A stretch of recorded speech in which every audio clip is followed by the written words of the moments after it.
Hi, everyone. How are we doing tonight? Can you hear me? I can't hear you. You can't hear me at No. all? You can't hear me at all? Can you guys hear me? Let me know if you guys can hear me in the chat, please.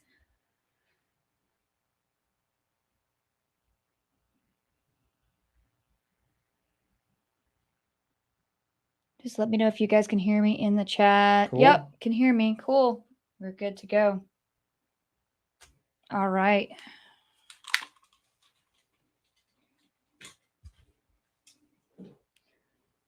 We're going to let some people get in the room and get started in a few minutes. As usual, our live streams are us just hanging out and talking and spending time with you guys. And if you guys have any questions you want to ask us later on in the live stream, please feel free to do so. I want to say hello to the Dooster. The Dooster. Dewey Edwards. Hello to Katie. Who else we got? We got a bunch of people in here. Have a nice day. Have a nice day. I'm going to go through the chat a little bit. We're going to let some people get in the room before we get started. Jill Duck. Hello, Jill Duck. Nice to see you again. Goshawk, hello.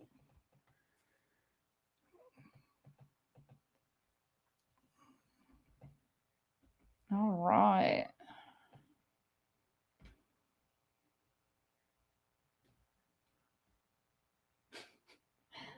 All right, everybody. Yeah, we're just going to let everybody kind of get into the room. We're going to get up there. We can get started in a second. What do you think? Yeah. Okay. Go ahead and pop on in. So. Yeah. So we had a really busy week this week. This weekend I went out of town. I'll talk about that a little later. I'll kind of go over that a little bit later. And we'll talk about what we've been up to. Joe's been working on a cool little project lately. If he'd like to kind of go into that. Actually, let me grab that real quick. You want to go get that? Yeah, you kind of carry on and then I'll grab it. Okay. So actually, Joe's been working on two little projects. I was gone for the weekend. So he was working on a new little live stream thing we're going to be doing soon that I think you guys are really going to enjoy. He was testing out this week the ability for us to be able to actually live stream via night vision on an investigation. So I think that would be really, really cool that you guys will actually be able to see in night vision us doing a live investigation. Yeah, we'll need to find somewhere that we've got a couple spots that have a little bit of signal. We've got the stationary cam figured out how to do it. Now I'm working on how we can stream mobily from the full spectrum camera. Yeah. Actually hook a phone up to it and stream in real time, but I haven't got all the bugs worked out of it yet, but we're working on that. And if it's feasible, we'll be able to take people on an investigation with us. You can join us virtually and I might even be able to rig it so that we can take comments and questions while we're there. That would be cool. Yeah. I don't know. Has anybody ever done maybe somebody from like the Travel Channel or something with more technology and resources than we have, but has anybody ever done like a live stream via like full spectrum live stream? Vault of Nightmares did, I think, a live broadcast from his property, and I think it was on night vision. I can't remember. Okay. Now that I think about it, I don't think it was night vision. Yeah. But this way we can do it without having a lot of external lights.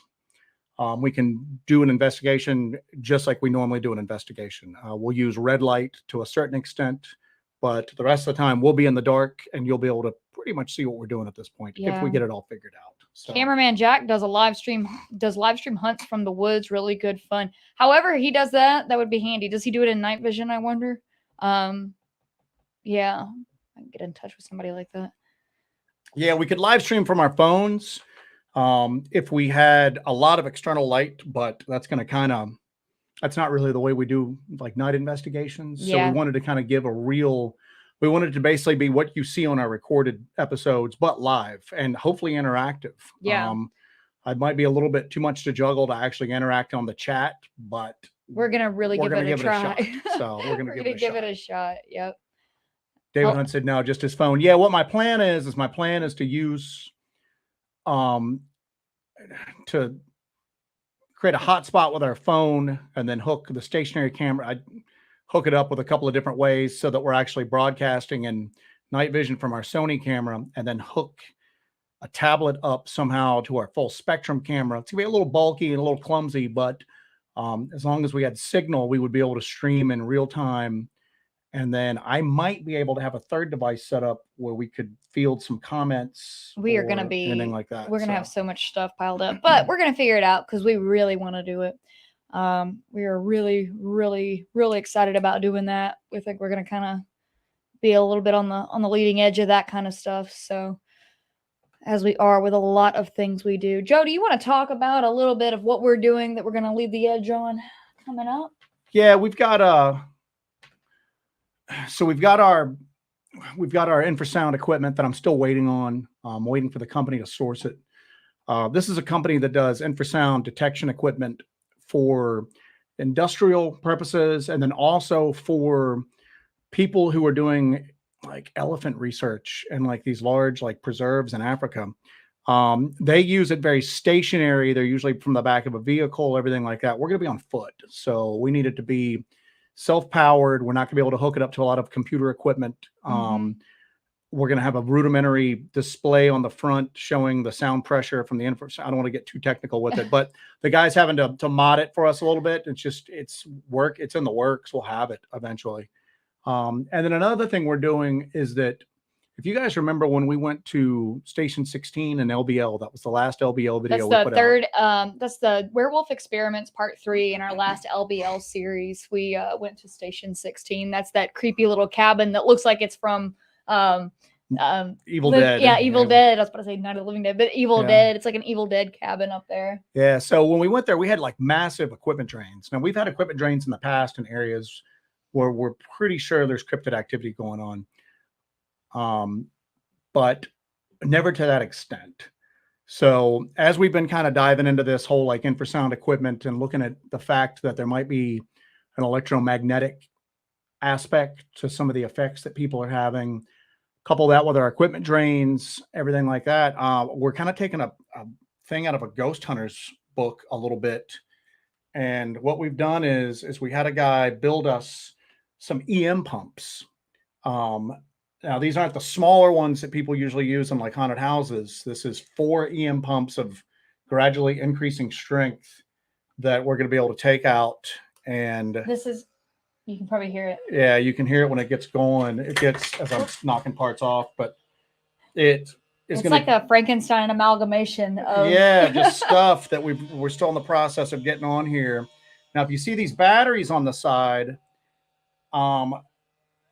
the other thing that's always has been the fact that people claim these things can see infrared.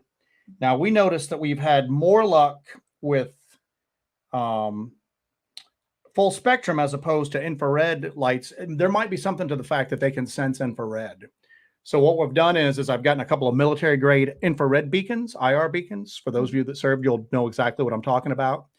They're in a high wavelength, 940 nm. So it's just going to be this flashing. So it's not going to look like a stationary infrared light that maybe these things are used to seeing from cameras. So our hypothesis is always the fact that these things know when we're out there. So we're not fooling them with anything, but our hope is to maybe make them curious, draw them in. We think that's happened a few times with us. So what our plan is we're going to run those scents that we had, the Sasquatch pheromones, the wolf scents, and then we're going to pump some pretty decent levels of EM, or electromagnetic field out. And then we're going to have these IR beacons going all at once. So isn't that cool? Isn't that a cool little thing that we're going to do? We're going to just draw in as much activity as possible, because we do think these things are absolutely paranormal. And that they feed off of this electromagnetic energy. So yeah, it's Todd Brown, you may need one of those little robot carts to carry all the gizmos. It's always a battle for space in our packs. Yeah. But these I asked the guy to make them pretty compact, which he did. There's a lot of batteries hooked up to them. And even then, we're probably going to have to replace them for the night. But we tested it with our EMF detector and our tri-field meter, and it's like off the hook. It's I don't even know if I should be holding it close to me when we have it on, because it it maxes it out quicker than it does when you turn a microwave on when you're next to it. So it's given out a pretty strong EM field. Yeah, and I actually tested it. I tested a small version of this earlier, probably about a month ago. Mm-hmm. We were doing some Estes sessions, and I tested a smaller version, and the activity just ramped up immediately as soon as I switched that thing on. Oh, I saw that. Have a Knife Day asked if we're carrying any knives. I just got out of the shower. I am in leggings, but no knives today. I'm in a room with about 20 guns in it right now, so I think I'll be okay. But yeah, well, like I said, and hopefully what we'll do is this EM thing, this EM pump, we'll be able to actually use it. My thought is for cryptid activity. Again, if they can sense it, they can generate it, anything like this. This is going to be something that's novel in the woods that they're not used to seeing. So again, we're going to try to draw it out via curiosity, since obviously we can't trick it or outthink it. Yeah. And sometimes it seems like it's a step ahead of us. So we're going to do that. And then with Jesse's paranormal stuff, this is, I don't know, 6 to 8 times more powerful than the ones that you've seen ghost hunters use in the past. So it's still in its infancy. I've got some bugs to work out. I got to figure out a better connection for these batteries. We did a little trial run on it. The infrared strobes are very unique, and they're much different than what you see from our cameras. Yeah. The camera is just a low level illuminating light. These are very sharp, just little bursts of real high infrared light. We were testing it the other day, Yeah. and I was looking at it with a camera, and it just boom, boom, boom. Yeah. So when we activate these and get the IR camera going and everything, the full spectrum and all that, you are just going to really see that flash go off. They're amazing. They're super bright. And the goal is we're gonna basically set this up, move off at a distance, probably kill our IR lights at that point, and then just monitor wherever we have it at with our thermal devices. Kind of like setting a trap. Yeah, you can see some heat from the motors on there, so we'll be able to pick it out. Obviously, the IR won't show up on thermal, but we'll be able to pick up the heat pretty easily. And then we're just gonna kind of hang out for a while and see if anything comes in. So maybe not up on it, but around it to kind of look at it to see what's going on. Does that count as hunting over bait? That does count as hunting over bait. Point, so yeah. But again, our goal is to. People have been banging on trees and howling at the moon for ever since the Patterson-Gimlin film was filmed, and they've had varying degrees of success. But our big thing with this was just that we don't want to do what everybody else is doing, and that's not to knock that. I mean, some people have had a lot of success with it, but I want to take like a holistic approach. I want to try like every possible thing we can think of. Well, these things see in IR, awesome. Let's use some novel like IR lighting to see if we can draw it in.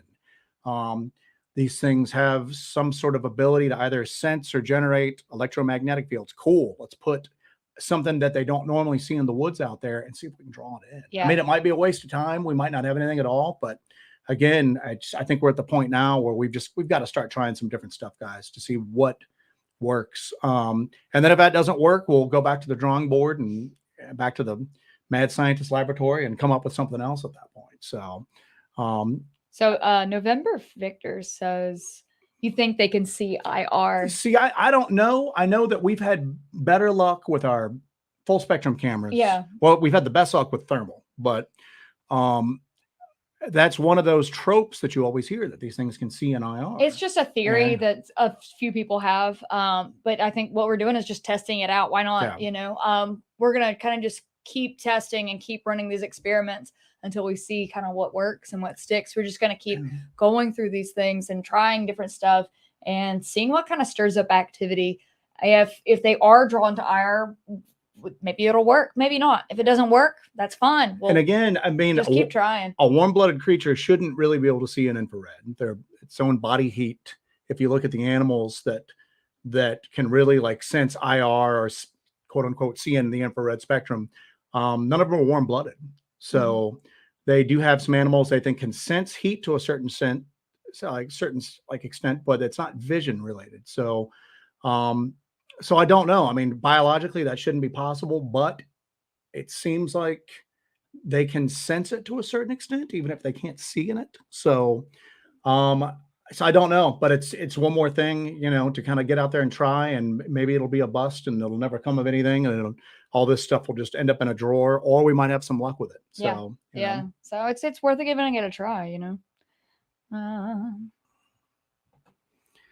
Songbird USA, always wonder if the banging on trees could be one group of investigators responding to another. I think it's like that in the Uwharrie. I definitely think it's like that in the Uwharrie. The Uwharrie in North Carolina got like really hot as like a Bigfoot research area. Yeah, and I know a lot of you guys are a part of a lot of different Facebook groups where you talk about cryptids and Sasquatch and Dogman and stuff. So I'm sure this was about 6 months ago when the Uwharrie was like the hot ticket for everybody. Everybody was talking about going to the Uwharrie, going to the Uwharrie.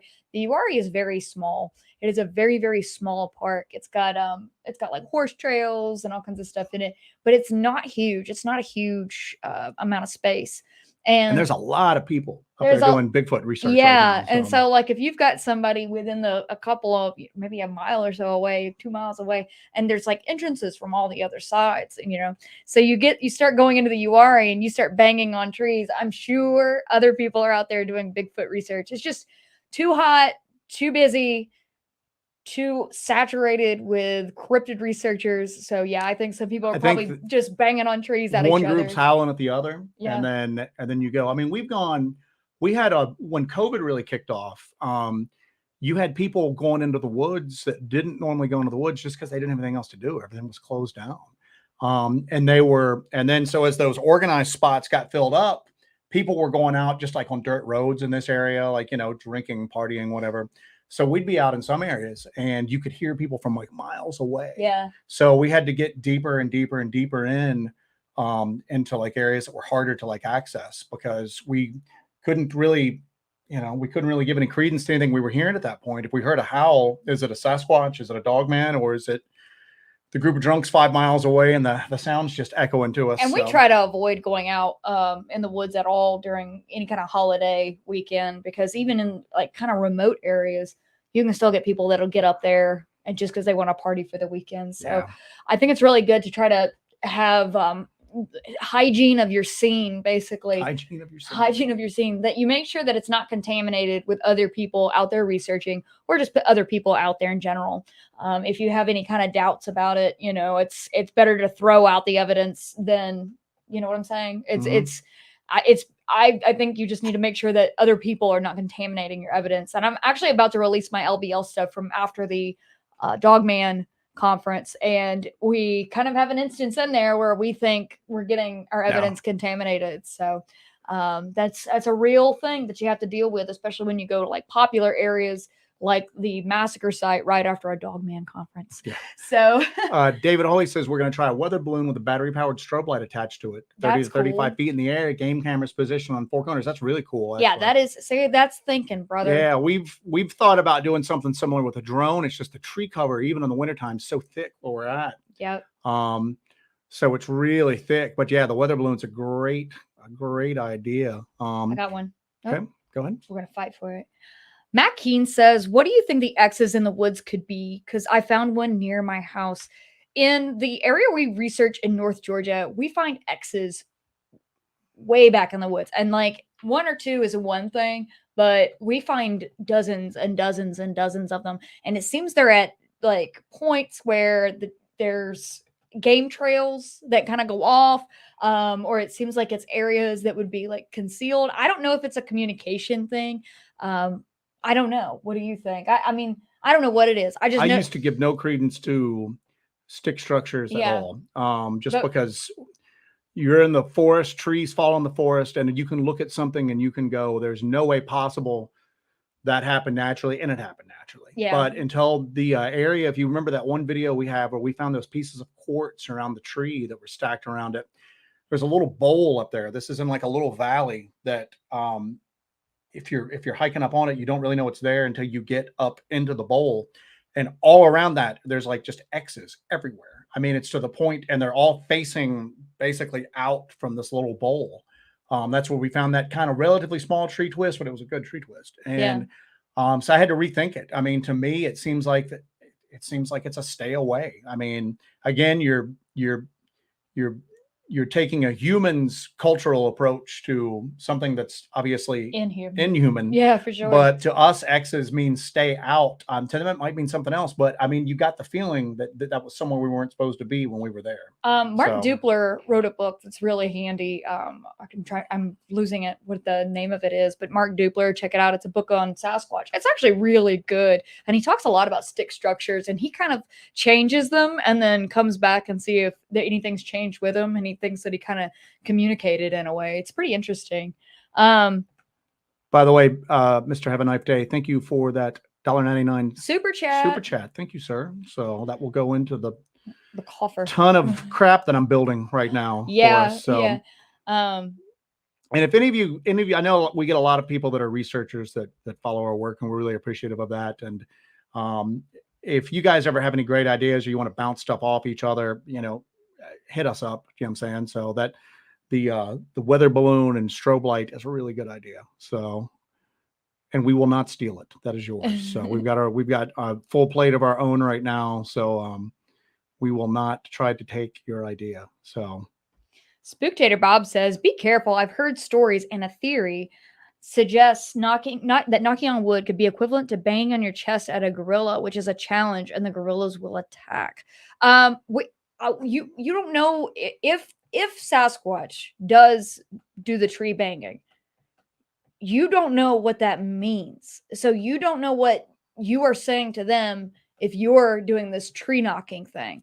Like, you have no idea what you're communicating to these creatures if you're doing that, if that's something that they actually do, because you don't understand the patterns. You don't understand what each thing means. You could just be tree knocking gobbledygook to them. It doesn't make any sense. It just, you don't know why. So it's just nonsensical to do it, to me. Right. Yeah. I mean, we heard what sounded like a real quick, like almost rhythmic drumming one night that sounded extremely similar to like a gorilla chest slap. Yeah. But it was really quick. It was nighttime. It didn't sound like a woodpecker. It wasn't quite that fast. It sounded exactly like a rhythmic chest like slapping. I don't know. But again, I don't think these are monkeys out there, but it's weird. No, I don't think so either. But they might share similar traits with primates. I mean, they're on 2 feet, you know, so I don't know. I was laughing about the midnight woodpecker possibility. Yeah, the midnight woodpecker. And then Nighthawk High Strangeness. What's up, buddy? Just whistle after the sun is down. Yeah, everybody always tells you not to whistle in the dark. We've heard more strange like little whistles and cries when we have like tree knocks at night. Yeah. I mean, we've heard a few of those, but we haven't really heard a lot of tree knocks at night. No, we've not really. I think early on we heard a couple, but it's hard to tell what's a knock and what's something falling. We heard those all in that same area that we haven't been back to in a while. Mm-hmm. We had an area that we were going to pretty regularly, and we were getting pretty decent level of activity. And then they went in and did a lot of like clear cutting in there. They actually cut some trails in. They did a controlled burn, and it was just like the switch got cut off. Yeah, we went back, and after all that was done, after the clear cutting was done, it was like silent at night, completely silent. So they came in and wrecked that area and pushed whatever was there back deeper into the forest.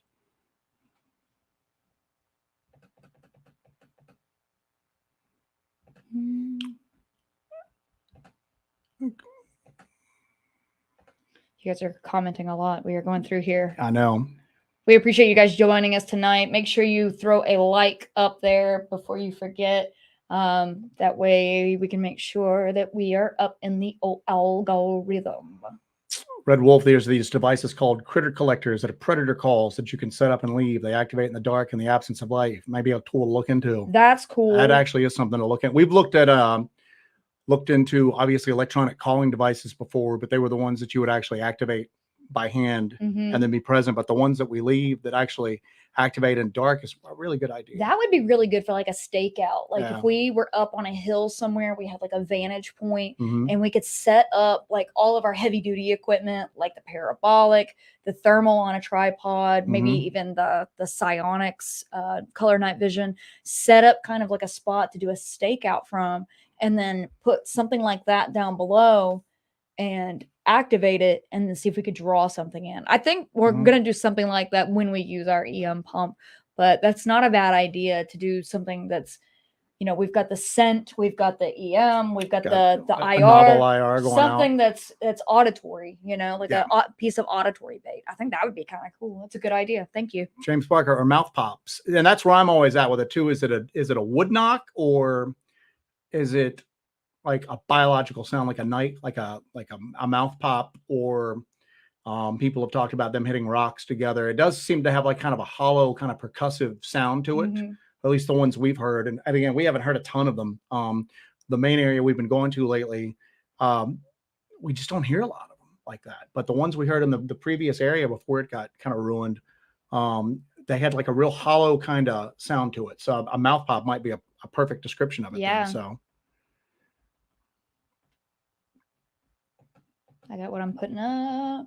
Thank you, Jill Duck. We really appreciate you. Jill Duck, thank you again. You're awesome. So thank you again. Going into the Mad Science Fund. The Mad Science Fund. Yeah. Somebody mentioned earlier about deploying I was just reading it in the chat. Somebody was mentioning something about deploying helicopters to look for things. And I'm like, okay, we're going to need some more super chats if you want a helicopter. Do you know how expensive helicopters are? The Hellbent Holler helicopter. Yeah, we've looked into going back into drones, but I think until thermal drones are more commercially available, which means they become a better quality and then the price comes down, that's not anything we're going to deal with for a while. And then a regular drone, again, the tree cover is just so thick. I mean, where we're at, it's basically a temperate rainforest. So even in the wintertime, you can get above the trees, but then all you're going to see is green coming down. Now, a thermal drone, though, on the other hand, that would be something useful. I mean, that might be something we look at getting over the next couple of years. Yeah.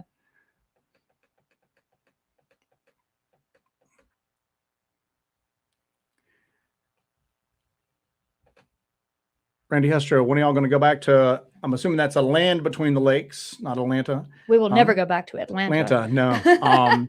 But land between the lakes. We're going to go for a long weekend to scout some stuff out, and then we're going back for probably a good solid 2 weeks. Yeah. Later in the fall, and then we'll go back again in the late winter. Again, probably for about 2 weeks, because we've got some stuff we want to try some of the stuff we're coming up with down there.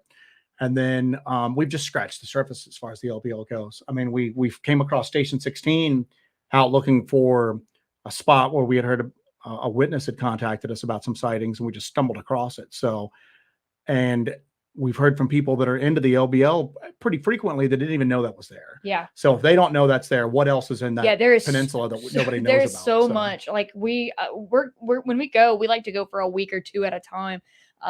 And also it helps you get kind of a baseline for what's normal and what's out of the ordinary that you're experiencing in an area, to spend more time there. And when we go up there, we barely sleep when we're up there, because we are always out there.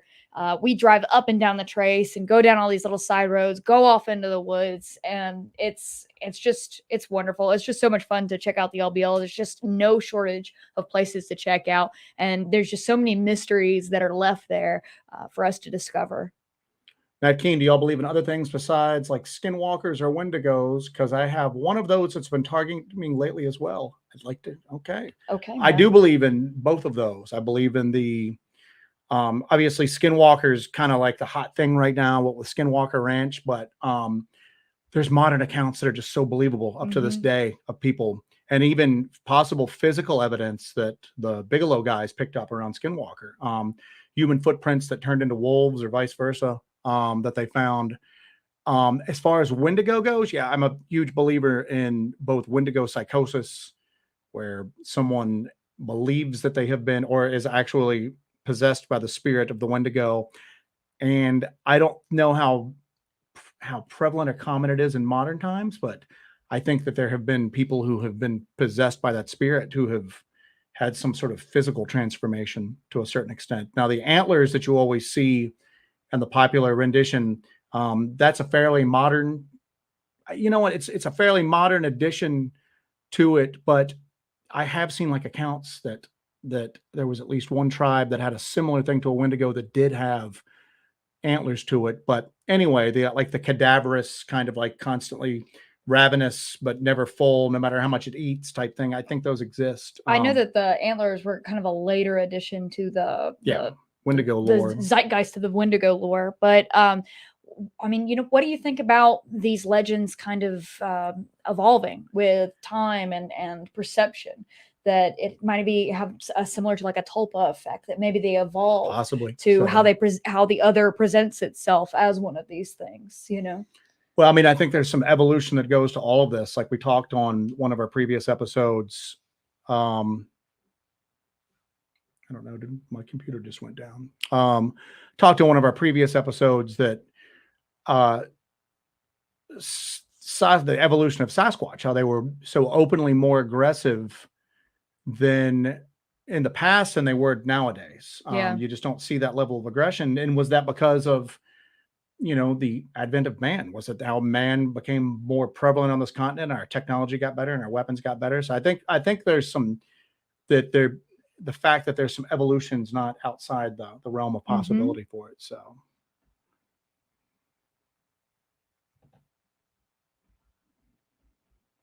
I think Joe's computer just went down. That's Yeah, it's okay. just nothing but tech issues. So. Well, you know what? We've had nothing but tech issues with the Mercury retrograde thing. I know that that's a good thing to just blame everything on. But that's just how it is.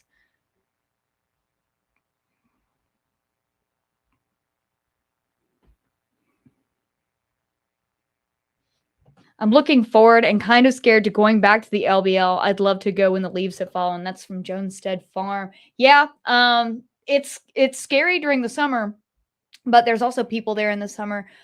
We just have an advantage when we're there in the winter because it's just so much easier, because it's just, you can see further. You can see much further into the woods, and you can really get a visual on what's down there. That's how we found that bus out there, and we would have never seen that in the summer otherwise. So it's much easier to do it like that.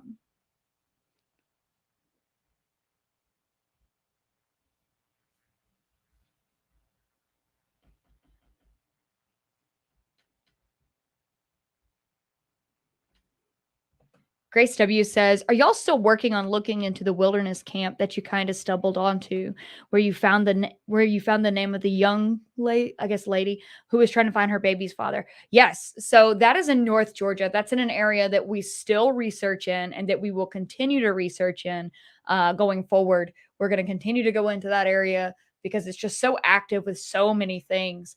And we've actually looked into what's going on with this wilderness camp, but I'm not sure. I'm not sure what's going on with it, and we don't want to kind of alert them to the fact that we are looking into them in any kind of way. I mean, if we're, because again, I don't think that there's something going on with that wilderness camp. I will tell you, I don't know if we told you guys this before or ever, but we were out there one day, and we had all of our equipment, and it's kind of getting dark because we like to hike in and then, hike in really deep and then research and work all night. But we were hiking in, and we kind of went by where they had some of the kids like deep in the woods, and we had our cameras and everything on tripods.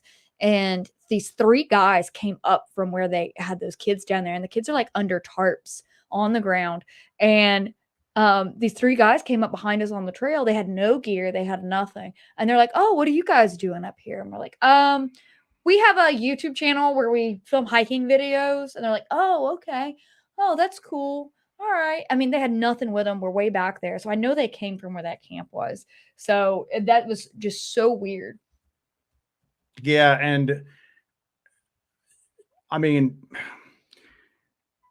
it's weird because we've talked to some people that are up there, and they have alluded to they haven't alluded to it. They've just come out and said the fact that they think that what's going on at that camp is somehow not tied into local law enforcement, but people that are involved with the camp have contacts with local law enforcement. So Shane's Workshop, thank you for that super chat for the Hellbent Holler Copter Fund. Yes. Thank you. So yes, the Hellbent Holler Copter. That's awesome. You got your computer working there, Joseph? It's somewhat coming up. It's still messing up here. So that's all right. Nighthawk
Okay, am I back? Am I back? Okay, I think I'm back.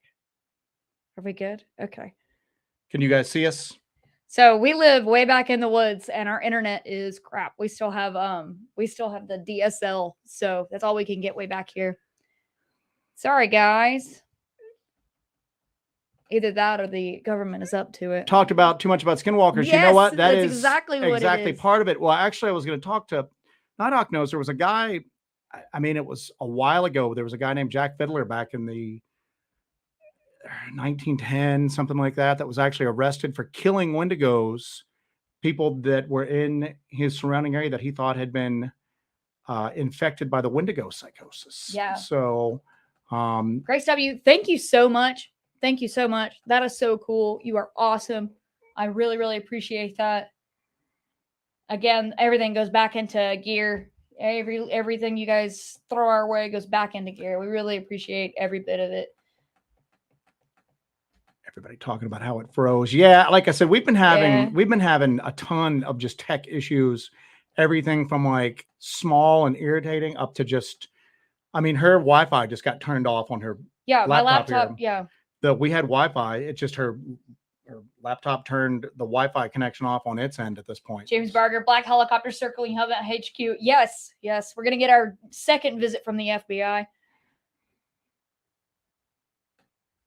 Sasquatch interference. Sasquatch interference. They're mind speaking with my laptop. That's what's happening. Yeah, I know we lost a few people on that. Sorry, guys. Yeah. But it All right. Kitty and a haunted. We do have a haunted house down the road from us. So we have a haunted house that we have been looking into a little bit. That's just actually right down the road. We haven't really released a lot of stuff on there because we don't want to kind of dox where we live at. So, but I don't think anybody would know where this place is because it's literally buried in the woods. So, are we out of sound now? I don't know. There is something going on. Can you guys hear us? So, let us know if you can hear us. I just heard a bang outside of the house. What is going on? I have no clue. What is happening? You keep doing this. Yeah, go check that out. I just heard like a really loud bang, like on the wall out here. Okay, can you guys hear me? What is going? Yep, you know what it is? We're getting our second visit from the FBI. One is not enough. Yeah, Joe is gonna go check that out. I just heard a loud bang outside of the house. Oh, so I'm just gonna be here to entertain you. Jill Duck, grab a gun. Yeah, he's definitely gonna do that. And a giant flashlight. What is going on? Matt Keen, you've sent your skinwalker after us, huh? You didn't expect it, but you did. You sent the skinwalker. Gosh. Too much truth. Yeah, guys, I know. Yeah, we live really, really deep in the woods.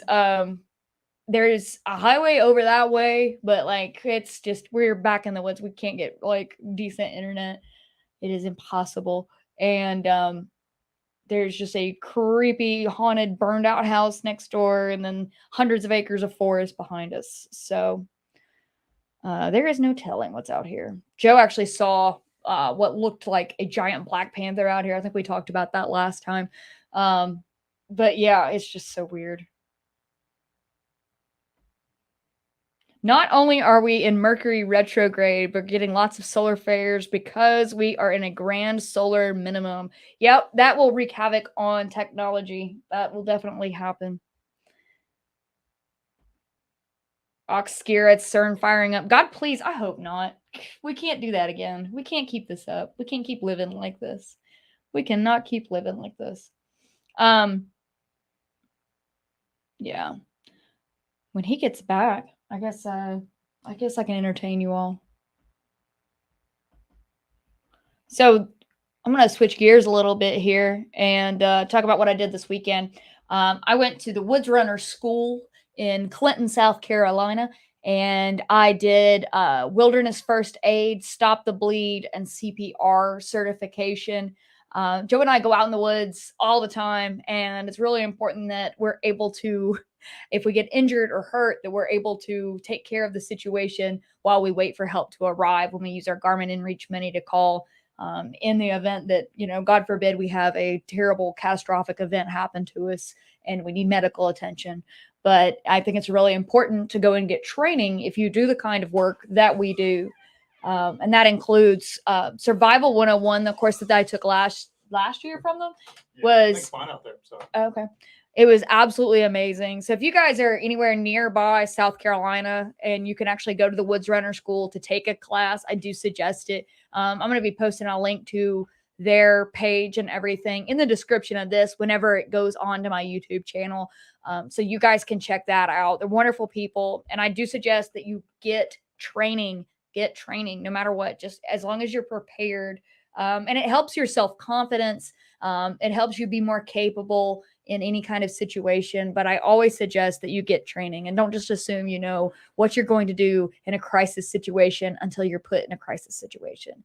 So it's really, really important that everybody gets training.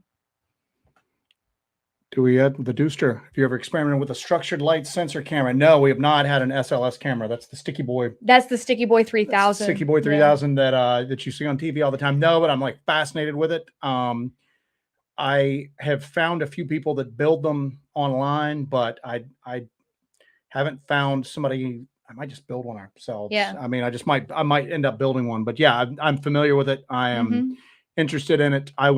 People usually use it inside, but we want to try to use it in more of an outdoor environment to see what comes up with it. Yeah. So, Oxkira says, how far from Spartanburg? The school, I go straight down 26 and it's probably 45 minutes from Spartanburg, maybe an hour, if that, but it's like way back in the woods. It's really cool. You camp out for the weekend. There's no power. But it's wonderful. It's just a wonderful place to go and train, but it's called the Woods Runner School. So definitely check those out.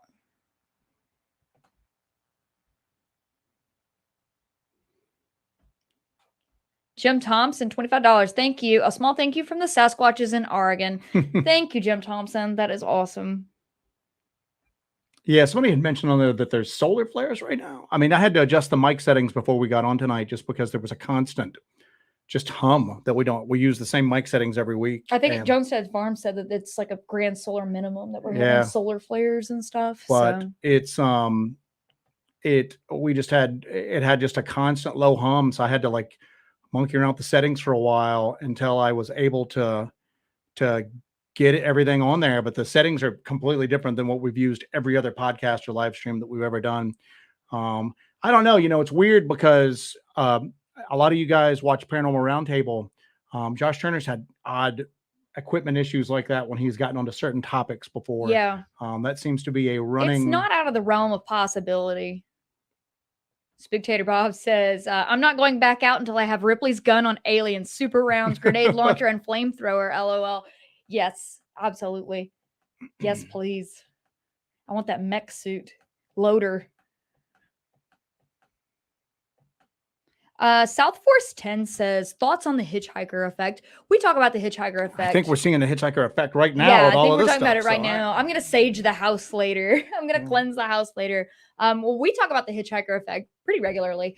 I think it's completely real because we've experienced it. We've seen shadow figures in the house that we're in right now. We've heard strange knocks. We're having weird orange lights go past the window. Yeah, there's this weird orange light that goes past the window when we watch TV all the time. Joe was laying in bed not too long ago, and he saw like a full-body dark apparition kind of just right at the edge of the door jamb. You know what I'm saying? So it wasn't our cat because it wasn't low. It was literally like 6 feet tall. And it just walked right past. Might have been my eyes playing tricks on me, but you never know. I mean, it's just a lot of that going on. So, and it didn't start happening until really bad until fairly recently. So, and they talk about the hitchhiker effect in Skinwalkers at the Pentagon, and that led to the, kind of the sort of like the first bits of disclosure about the possibility of Dogman or upright canids and UFO activity and them actually existing. We talk about that in the UFO Dogman Connection episode, As Above, So Below, for our dark dives. If you want to check that out, we talk about that a lot. And the Dogman thing's been getting a lot of. Somebody had mentioned on our live stream last week that Steve Isdall had finally pretty much come to the conclusion that Dogman was a real phenomenon. And then I'd gotten sent a link about one of David Paulides, the Can-Am channel that he has, where he was talking about, he's doing a review on skinwalkers at the Pentagon. And he's talking about how that he and Harvey Pratt, the guy that does all the illustrations for like the Hooper Project books, that they had been out investigating an area and saw security camera footage that this guy had of an upright wolf walking around his property. And they asked him if they could have it. And he was just like, nope. And they asked if they could make a copy of it. And he was just like, nope.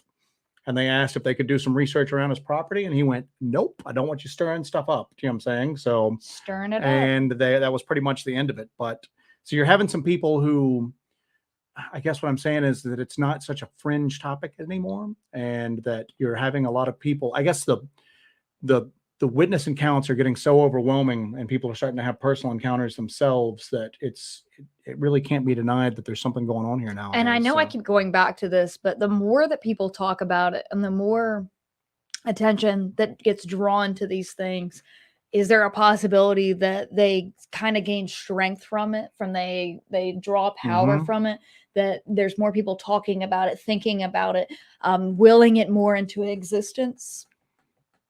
Yeah, and that's something that I've thought about before, is that wouldn't it be a kind of an odd idea if a lot of the government, and we're going to actually talk about this in our next like regular podcast, but so we won't go in too deep on it right now, but what if maybe the government is trying to cover it up, but so more people don't believe in it and strengthen it? You know what I'm saying? Maybe it's a pretty aggressive cover up, but it's for benign reasons. So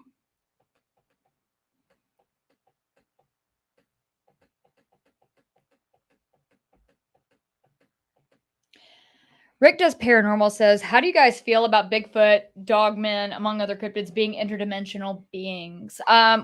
We've talked about this before as well. I think that they are. I think that if they're it's as good a explanation as any out there. Where I'm standing at right now is that they're either subterranean to a certain extent or to a great extent, or there's some sort of interdimensional type thing going on. But how, you hear about portals, you hear about them just disappearing, that there's no way they could have just disappeared like they did, that there's nowhere for them to go. That, if you read Ron Moorhead's book, The Quantum Bigfoot, you hear about them just being there one minute and then gone the next, and the ability to bend time and space. So it seems like there's more information coming out that lends credence to the possibility of them being interdimensional. So Dead End Yard Hunt, thank you for a Dogman caller. For a Dogman caller, yeah. And then Alan Lester, do y'all use scent blocker stuff when you go out? Sometimes, and other times not. One of our big things is that we try to vary our approach and try to stay as inconsistent as possible, but in a good way. Some nights we'll go out, we'll use white lights. Other nights we go out, we stick strictly to red lights. Other nights we go out and it's a moon. We try to actually navigate with one of our thermals and our night vision stuff. Sometimes we go out and act like campers. Other times we try to like ninja through the woods, So we try to mix it up, just because, again, I don't like doing the same thing all the time. So we've tried that we've done that sometimes. And then other times we just go out like all natural. We just go out like normal weirdos loaded down with gear. So definitely having a varied approach to things. You're going to get different results if you just keep changing your processes that you do things. That's like how we're going to just keep trying all these experiments that we come up with. If you just go out there for 30 years doing the same thing every single time, you're not getting anywhere with it. You have to kind of vary your approach to the subject and to how you try to interact with the subject or the creature. Joan said, Farm, I saw multiple shadow people in the LBL, even in the middle of the day in the woods. Pretty wild to see that. I'd like to hear your account, because what we saw in those videos, I don't think you call it a shadow person, because it looked, there was depth to it. You could see detail to it. It wasn't just an outline. But it was like darker than darkness. It was. Yeah, mine was, the edges were dark, but you could still make out, not features, but it was 3D for sure. Yeah, it had depth to it. You could tell that it wasn't just like a two-dimensional like shadow or something like that. A flat block. But it was just so, it didn't bob. It was moving fast, but it knocked the branches out of the way. And I turned to look at it and I couldn't keep up turning my body to it. And by the time I got completely turned around and ran off. It was gone. What's weird is So- you and I saw basically the same thing, but 2 different days, completely independently, Mhm. completely different places, but we saw kind of the same. And I'm gonna be honest with you, you can tell when you watch that right after we find that tent, and you were shaken up, but you can kind of tell by my response in the video, I kind of thought there was a better than even chance that your eyes were playing tricks on you.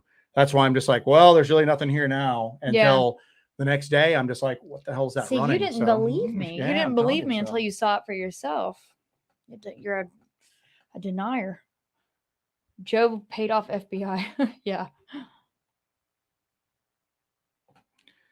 Mad King, did you know the FBI's files has been released on the Dennis Martin case? No, I'm not familiar with that. I didn't know that they had released anything on that. Yeah. It's odd because I did some on our Feral Humans podcast. Obviously, Dennis Martin's one of the things we talk about. So I was just looking for that, and nothing came up on just the usual stuff for it. So now I'll have to look into that when we get off here to see what has been released on that. Is there any like smoking gun, or is there anything that's really, really shocking in there? Is there something that, you want to share with us that's extra interesting? I'd like to hear about that like immediately, but we're definitely going to look into that when we get off of here.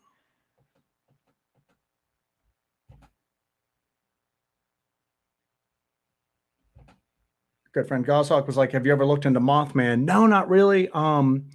That's kind of out of our usual area of operations. And our good friend Ron with the Wild and Weird Collective, Wild and Weird West Virginia, he's really into Mothman. Yes. So we're familiar with it, and he still does ongoing research into it. He actually had a sighting several years ago with his wife, right? So, but we're familiar with it, but we just haven't gone up into the areas where it's usually sighted at. And I know that there's other sightings outside of that, that small area of West Virginia, other parts of the country that have had Mothman, but it's just really not a thing in this part of the Southern Appalachians. No, So, and we really like to do more really deep woods investigations anyway.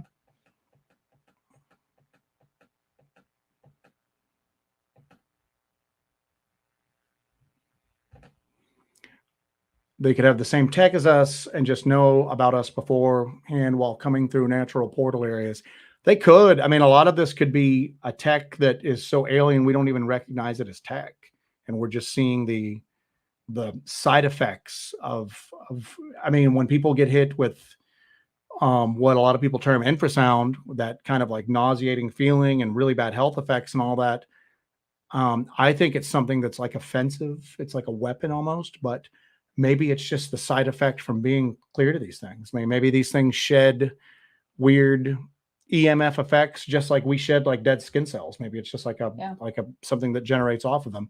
Again, when you're dealing with something that's alien, I always look at alien as not in like little green men from another planet, but something that's almost beyond human comprehension. I mean, we're just whistling in the dark here at this point with a lot of this stuff. I mean, you can get theories up, but like I said, we've got some data. We know that we're finding weird EMF spikes. We know that we found weird radiation in places that's higher than like the usual baseline that seems to come and go, which is odd. We've obviously got the thermal hits and everything like that, but a lot of this, you're just kind of stringing data together, trying to come up with the best guess. And that's all we're doing is getting these data points. And that's I accidentally hit that. But anyway, we're just trying to get these data points and just gathering as much data as possible. We're going to keep doing this over the years, keep recording this, keep putting this down. And I don't know, we might see a pattern emerge. We might be able to draw some kind of conclusion from it, but we don't know until we keep gathering up the data and keep reporting this and keep getting all this together, keep collecting these stories. But we don't know where this is going. We don't know where we've only been doing this for a number of years, and we're going to keep doing this, but we don't know where it's going. We don't know how many pieces there are to this puzzle, if we'll ever have even one piece of the puzzle. So, but all we can do is collect the data along the way. Yeah, and you don't know where you're going to end up at with it. 10 years ago, if you'd asked me about Bigfoot, I would have gone into, well, there was a land bridge across the Bering Sea, and they came across, and it's this and this, and then now my ideas on the phenomenon are completely different than they were 10 years ago. And who knows, like 2 or 3 years from now or next month, they might be completely different than they are. My ideas on a lot of these phenomena are different from a year ago. Yeah. I mean, as we've had more personal experiences, and then, you know, there's so much information out. I mean, you guys like follow all the same stuff. You know, there's people reporting, you know, government assassins fighting cryptids and this and this, and you have to kind of weed through all that, and you don't really dismiss it. It's a possible data point, but then you realize that not plausible sounding, but the more believable people that you speak to seem to have consistent elements to their story. You have people who are giving you their accounts, and those accounts never end up online. Then, you know, they're not something that's out in like the internet folklore of this stuff. And then their account has very similar elements to somebody who's 200 miles away, who's never met them, who also isn't speaking about this online. So you start to build a little bit of a picture, but then guess what? You build that picture, and then a case comes along that's completely believable, and it's nothing like what you've built. So that's where we always talk about there's almost like a trickster element to this. It lets you kind of see a pattern that's there, and then it throws you a curveball, and you're just going, well, you know, I thought I knew what was going on, and now I don't. I think it comes back to that you kind of see what this phenomenon wants you to see sometimes. Of course, you're kind of getting into the like weird metaphysics of it at that point, but I got one from Jill Duck, our girl Jill. Do you have cameras set up around your house to try to catch the activity you have going on there? Yes, we have lots of cameras at our house. We have cameras outside, all around our house. We have cameras inside. But we've not been able to catch anything. Well, we've got some weird stuff. You know what? We've had cameras knocked down. Remember, we found the camera laying on the ground, and the camera just fell, and there's nothing. We just see the camera fall, and the cameras are attached up there pretty well. I mean, we have pretty strong storms that come through, and the cameras weather them no problem at all without falling. But so we've had some cameras knocked down before, and nothing showed up on video as to what knocked it down. It just shows the camera falling. Do you remember? I think I posted this video. I was taking the trash out that night, and I got it on the camera, one of those cameras that are over there. But I was taking the trash out, and I go out through the fence, and I go to throw it away, and all of a sudden you just hear this, whoo, out in the woods over there. I got that on video from one of our cameras. Matt King, instead of hunting for the entities, maybe you should hunt for the portals. We do that to a pretty good extent. I mean, again, we're self-funded, so we're pretty much limited to what we can build, and then what like civilian, like consumer electronic stuff that we can get. But we take out Geiger counters, tri-field meters, EMF detectors. I have spectrum analyzers that are set up to aerials to pick up like signals for it that we go out and search for. We're going to have the infrasound detecting equipment before too long. So we don't necessarily go out and just look for footprints and hair. Yeah. We're out like looking across the spectrum to see if we can figure out if there's anything anomalous in that area. And then generally, like I said, they go hand in hand. I mean, what's happened to us in the past is we either get some weird readings, we kind of stay in that area, and then we see or hear something odd. Or vice versa. We see or hear something odd, we stay in that area, bust out the equipment, and wow, we're picking up weird readings at this point. So this is kind of off the cryptid topic, but Patrick Phillips says, any advice for a new YouTuber doing videos? Yeah, get started. A, don't get a cat. Don't get a cat. Don't have a cat. B, don't talk about skinwalkers because your equipment will go haywire. So my real advice would be to just get started. Go ahead and just do it. Just your first videos are going to suck. They're going to be terrible. My first videos are terrible. They're not great. You can go to my channel right now and go look at them. Don't do it right now, but after the live stream. My first couple of videos are not good. They're not good. They're not going to be good. Your equipment's not good. Your skill level is not good.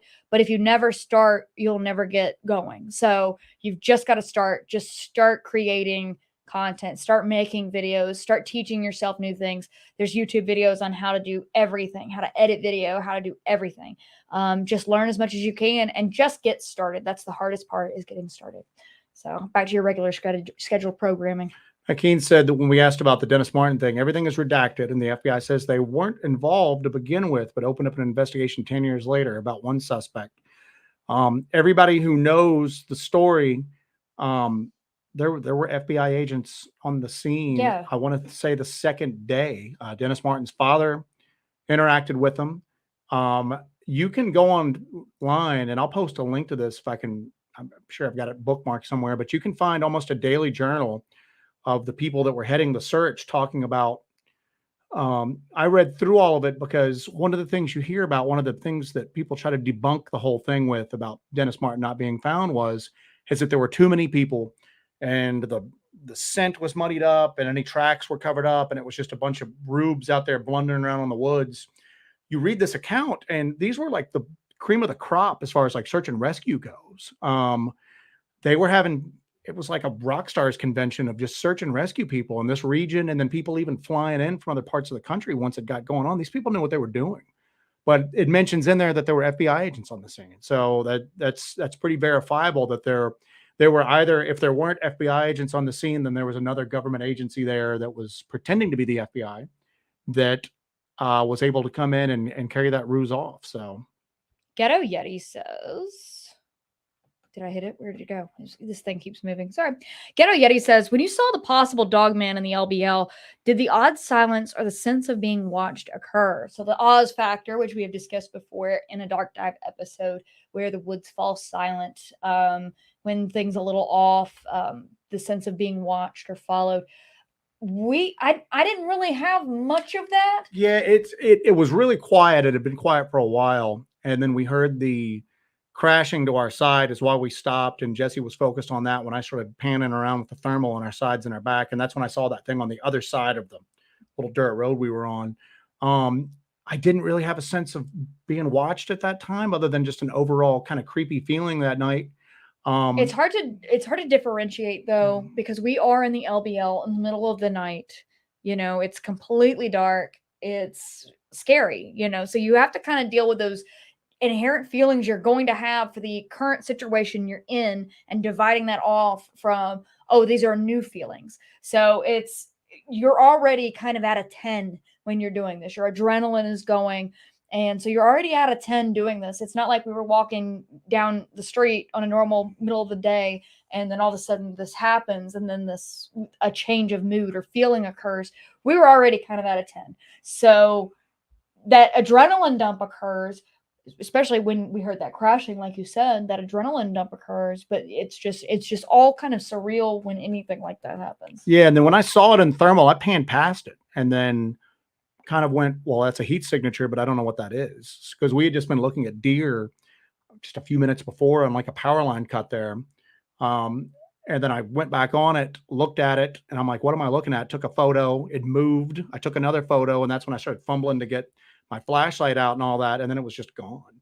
Yeah. Even when that happened, you know, you always hear about people reporting the sense of just like evil and just this fear. I had more of just like, what am I looking at? And then I was like, well, where did it go? Because I didn't realize there was that gully there that we went back to and discovered the next day. And I think it just dropped down into that little gully and was either crouched there or had moved off. And it might have been hunkering down there the whole time we were there. And then I was just like, all right, I don't know what's going on. We need to get out of this spot and get to somewhere that's a little bit more open. But even then, like I said, it wasn't until the next day when I realized how deep that gully was. And then I'm like, whatever was down here looking at me was sizable, and it was popped out and leaning over this gully. It's at least as tall as I am, maybe a little bit taller. So that was a little weird, but at the time, yeah, it was just confusion. I didn't know what I was looking at. And then I just kind of got weirded out by the fact that it disappeared. So yeah. Again, thank you guys for joining us tonight. We're still going. I just wanted to thank you guys. Take a little aside right now and say thank you for watching. We love doing these. We're going to keep doing these on Mondays. Yeah, and if you guys like the format, we don't really like, I mean, our podcasts are for us to discuss topics and all that, but we just like getting down and interacting with people. Like, I didn't know about the Dennis Martin thing. Yeah, I mean, we like news. sharing information with everybody and making this more interactive. So hopefully you guys enjoy it. So yeah, I like it being kind of a casual conversation. Or we might have topics down the road, but I'm just enjoying us all kind of getting together and talking and hanging out and, answering questions and having discussions. Seems like a lot of our people in the chat are enjoying talking to each other as well. I think this is really good. Everybody can kind of make connections. We enjoy doing this on Mondays. Yeah. Robert wants to know, weren't there special forces there also looking for Dennis Martin? There's an area where special forces do a lot of training in this overall region. Some of you guys have heard of Pineville, where they set up like insurgent training for special forces. They were out on maneuvers when this happened, and here's where it gets a little odd, because you always hear about the Green Berets coming in. And from what I've seen, that there was an actual request put out to the National Guard to get some air assets out. And then the official position is that the Green Berets that were nearby heard about that request and decided to like cut a few of them off to go in and look. And then once they were there, then a few more came in to like help out. But what's weird is they took their own sector. They took their own sector, told everybody to not go in and search that particular area. They had their own communications and everything like that. And, you know, there might have been some mundane explanations for that, but I think that if it was just a manpower issue, by the time they had, because again, if you go through and look at this, you're seeing search and rescue people from, you know, everywhere show up that are highly trained. And they get there fairly quick too. And to be honest with you, at this point, the Green Berets were probably the least suited for this type of search and rescue thing. Because I mean, they had some real rock stars out there doing this. So you would think if it was just a manpower issue, when they got a ton of people, they'd pull the Green Berets out. Well, the Green Berets stayed. They had more people show up. So there's that rumor, that story, whatever you want to call it, that they were there basically on a sweep and clear type thing, that they went in and knew what happened. And that's why they took that particular spot to try to like search, because maybe they knew that something was in that particular spot that was responsible for Dennis Martin's disappearance. So, I got one right here. Okay. German Bass says, is there any credence to the claim of a Dogman Island in the Louisiana swamps? We've not really looked into that, German, but oh, hello, German. Hello, it's really German. nice to see you. We've not really looked into that. We've heard Dark Waters mention it several times and talk about it, but we've not personally looked into that. Now, when you talked to Dark Waters, didn't he say that he would allow us? He would possibly share that information with us. So yeah, we might end up going down there to look at it eventually. So yes. Vault of Nightmares gave us a really, really interesting location in Mississippi. And then a part of that trip would also be a little skedaddling down to Louisiana to check it out too.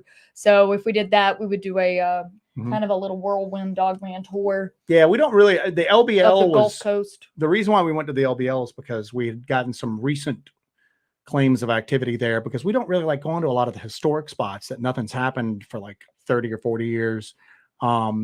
We like going to areas, whether they're well known or not, that seem to be having like recent activity for it. So yeah, we might end up hitting that spot down there, but it does seem like it's weird because at least I would dismiss a lot of this stuff in the past. I thought it sounded too sensational, but then you start to know the people that are involved with it, and you start hearing these stories firsthand, and you start going, it may sound sensational to you, but when you get immersed into it, it's happening. These things are happening. So I used to kind of dismiss the idea of the whole Dogman Island thing. And now as we've like learned more about it, it sounds like that's a hot spot, that there's stuff going on there. So I got one.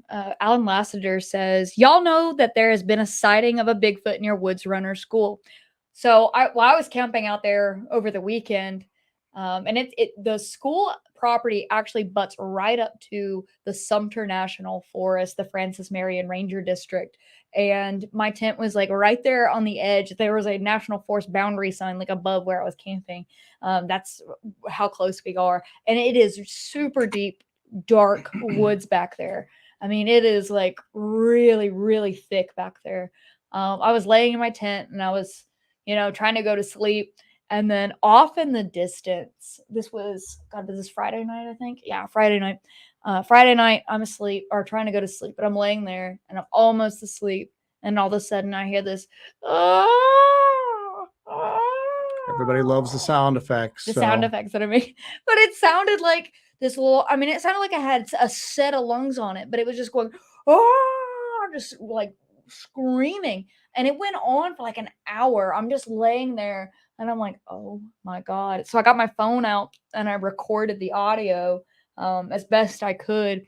But yeah, it was just like, and it was far away, but you could tell whatever this was had a set of lungs on it. But it was just screaming for like a solid hour. It was disturbing. I will say that. And I'm like, oh my God, here I am laying in this tent. I'm going to be eaten by whatever this is.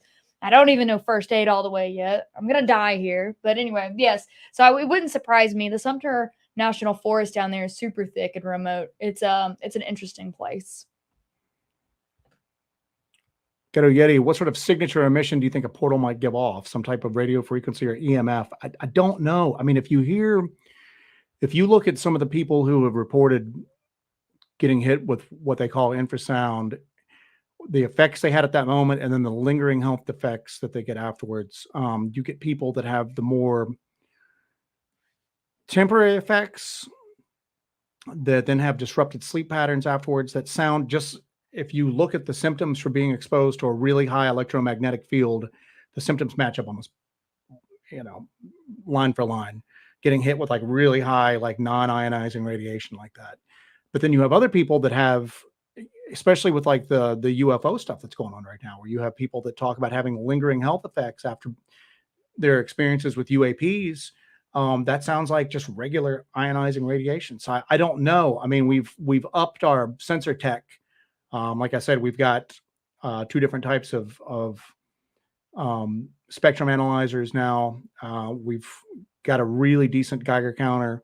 We run. Do you want to mention what we got that tested card? Yeah, we actually got some Geiger counter tester cards just to make sure our equipment's running okay, and it's working fine. It's very sensitive.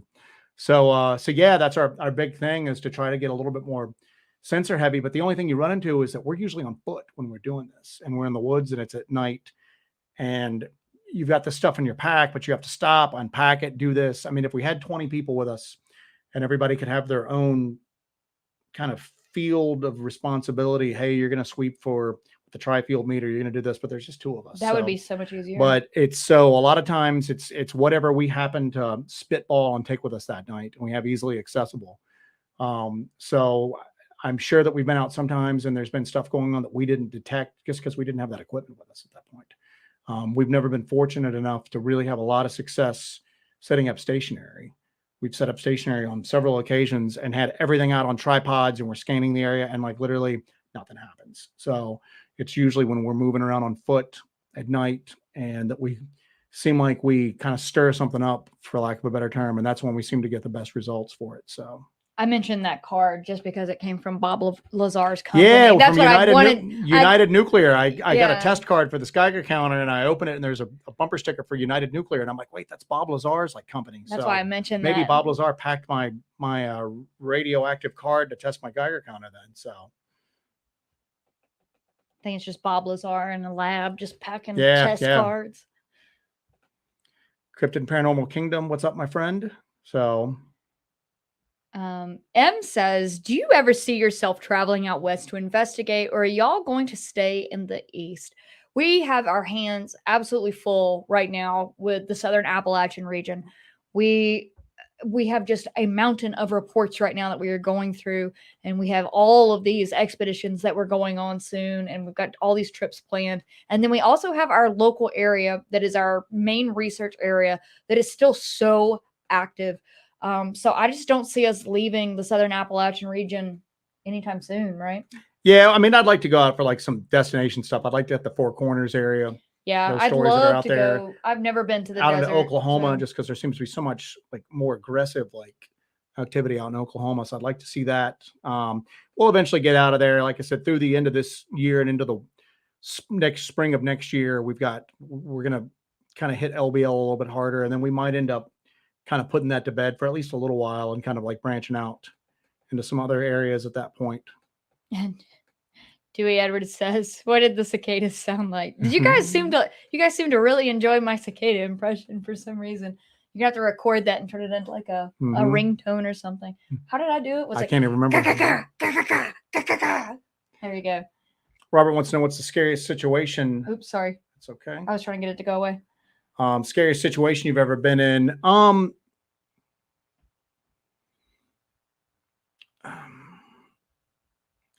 Station 16 was weird when we followed those bones up to that little house, and then I found that tunnel, just because that's when I was just going, our lights are failing. I want to get down in this tunnel. I don't know if I can or not, but just the fact that it was just so eerie, man. We find that building with the barbed wire around it with that old electrified fence. And then we find what literally looks like a bunker. We have bones everywhere. Everywhere. Some of them with flesh still attached. So obviously something is killing and eating something out there. Yeah. Some of those bones were huge.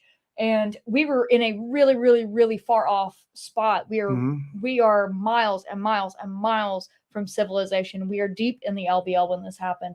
And all of a sudden, all of our equipment starts failing. All of our flashlights are failing. We're not going to have a light to see to get out of there. We're deep in the woods. So I think that was pretty scary. It was a pretty... That and Panther Town. But like I said, this Panther Town was years ago at this point, and the Station 16 thing's still fairly recent in my memory. So, but yeah, those were probably the two. We've had other things like the bluff charge that bluff charge is probably the scariest thing for me. Because I mean, you watch that video, and when that thing comes through the woods at me, it scares the heck out of me. Like, you hear me scream, and I just go, ah, and I jump like 5 feet in the air. But it just terrified me. It just absolutely terrified me. That something huge was running through the woods at me, full speed, and coming right at me. And I just let out a scream. I was terrified. Cryptozoology says detecting it's one thing, protecting from it's another. Have you figured that part out yet? We're toying around with the idea of those hex suits just because those supposedly block your body from emitting EMF waves. So I'm thinking the converse might be true, that it might block EMF waves from hitting you. But I mean, otherwise, short of like walking around in like, some sort of protective suits out there may not be a way to block it. I mean, as strong as it is, there may not be a way to physically block it at this point. So if anybody comes up with any good ideas, let me know. So Jill Duck, can you pull a deer cart behind you with all your gear? That's the thing, is that we have to like what we'll do is, and we've talked about this in the past, is that we have a bunch of stuff and we'll pack it in with us, and then we'll make a judgment call of what we're taking with us at this point. And then what we take is usually what we're stuck with, because we leave and then go miles in and we won't be back to that truck until, the next day or whatever. But what we've done is, in the past, it's where it comes into that trickster thing, because we've gone into areas. We went into an area in Georgia, and we just got right into the woods one time, and we found this stereotypical, just the best, like what you would consider Bigfoot print ever. The best Bigfoot print I've ever seen. And then we went in that night, and we were just on a kind of to scout the area. We didn't have a lot of stuff with us. Really hot, so water and stuff like that was most of the weight we were carrying. And so we came back like the following week, and we were geared up for like a Bigfoot hunt. We had like casting material with us and like everything like that. And then we go into the woods, and it's like we're in a haunted forest. There's lights, there's screams, nothing Bigfoot related in the slightest. And so we came back the following week, and we've got like EMF detectors with us and stuff like that. And then that's where we heard the chest thumping that night. And we started having these, like what you would consider like Bigfoot activity around us. So it was like, we couldn't anticipate what was going to happen.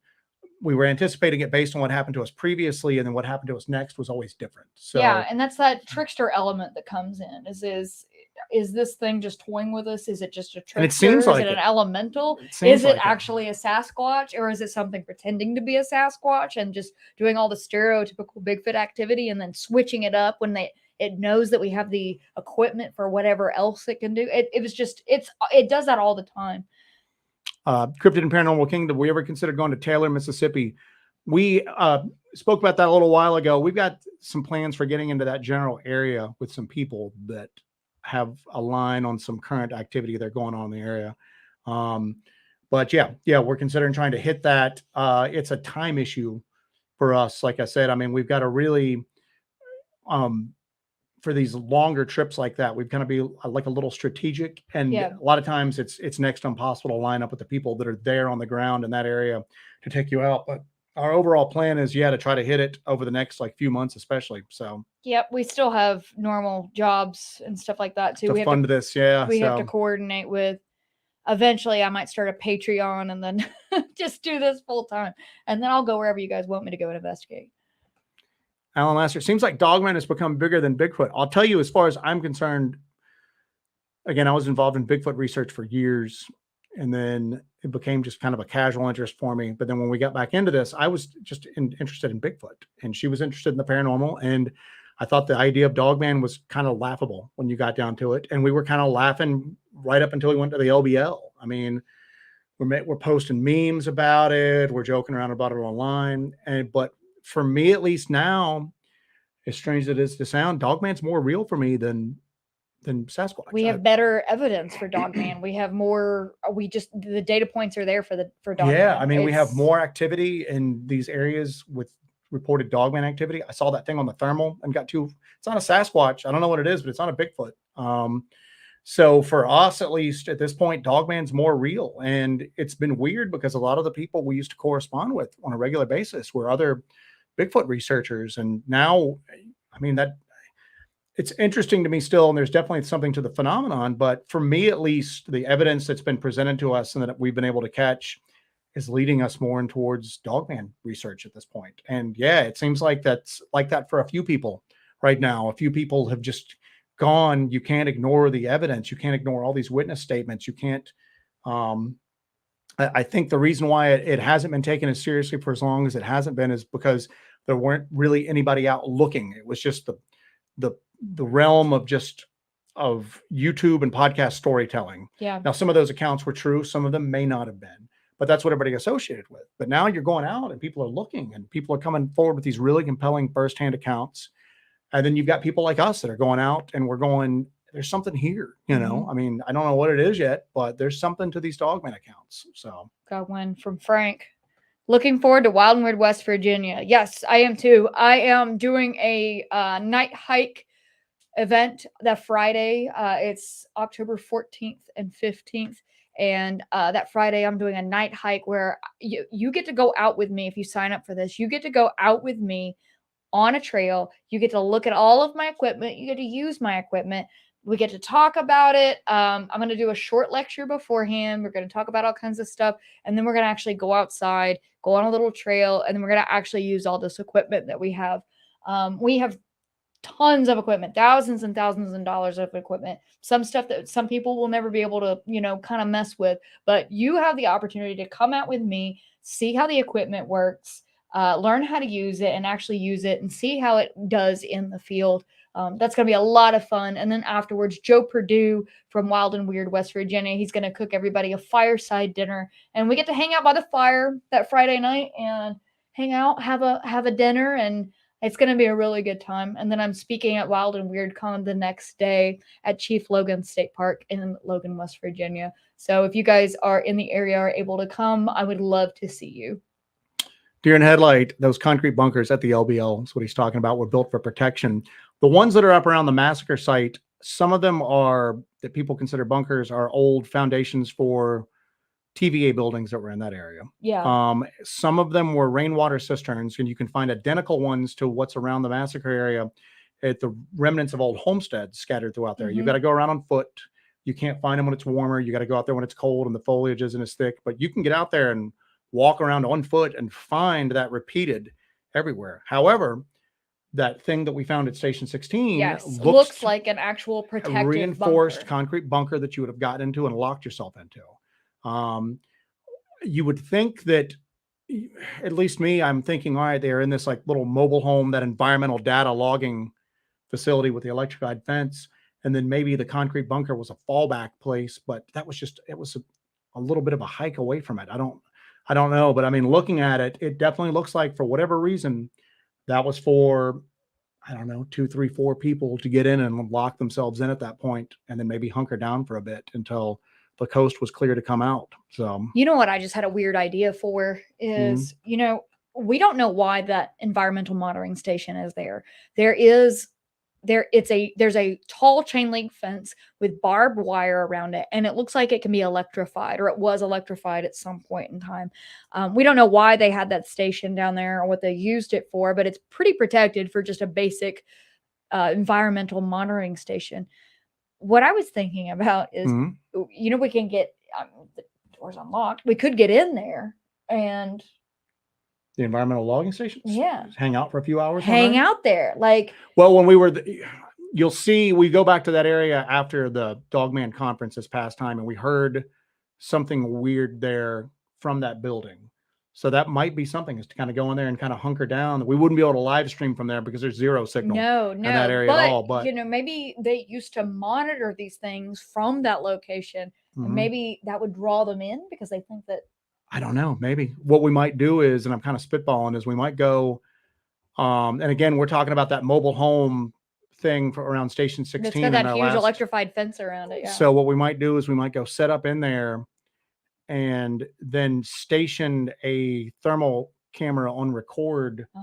So that's passive, set up around there just to kind of film the area around that building and see if anything comes up and tries to peek in, messes with us, anything like that. Yeah, at all. or we So, could put like a light or something in there, and then us Yeah. do like a stakeout where we watch the station and have like a light on in the station, and maybe draw Mhm. something into the station that might be curious about, oh, is somebody here in this territory? Yeah. You know? Greg Hanna, the antlers, he's talking about the Wendigo, was Yeah. said to be imported from Northern European tales.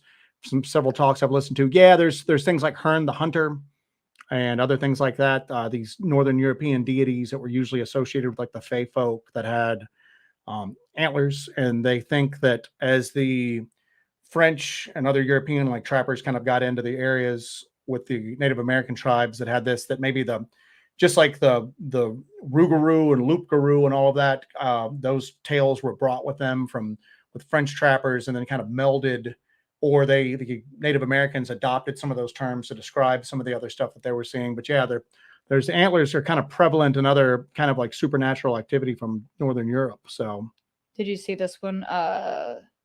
Stephen Tichnell says, wouldn't a person in a costume put off a heat signature? you would, but yes, but if you're wearing say you're wearing a werewolf costume, the ears themselves do not have blood flow because it's a plastic and rubber costume. So they're going to be cold. They're not going to be warm. So you're not going to get that shape or the heat signature in that shape like it was a living being. You'd still see heat from around, like, the torso maybe would come through the suit a little bit, but it's going to be broken. You can tell when you see somebody in the wintertime, and they're wearing several layers, you can see it's not a uniform heat like when you see them in the summertime and they're more lightly dressed and everything like that. So, but now you could, if somebody wanted to, you could get an outfit and then put some sort of like monofilament heating element all the way through it and then try to heat it uniformly. But you're getting into the thousands and thousands of dollars to do that. It's going to be very fragile.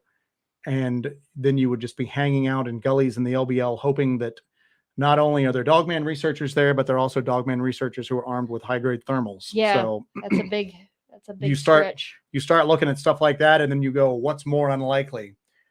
Oh, that or the fact that there was really something that resembled an upright canine in that gully at that point. So Alan Lassiter says, when and where is this at? So Wild and Weird Con is going to be in Logan, West Virginia, October 14th and 15th. It's going to be at the Chief Logan State Park Lodge. It's a really cool little lodge on top of the mountain up there, and the state park is gorgeous. It's such a beautiful area, but it's October 14th and 15th in Logan, West Virginia. Damian Kenyon, beta Dogman with roadkill. Think about how many are seen eating roadkill. When we were actually leaving the massacre site, and it's in our first or second video or whatever, we see a big blood stain on the road of the trace, and then it's drug off to the side. And then you can see where it went through the weeds into the woods that we had just left. Yes. So it looked like something I don't think it was hit by a car. It looks like maybe something was killed on that road and drug, or maybe it was roadkill that was drug off into those woods, not to the side of the road, but deep in. But people have tried like fresh meat down there to like bait them in before. That's why we were trying to go with the scent trap this time to try to bring them in. But that might be something we try down the road. So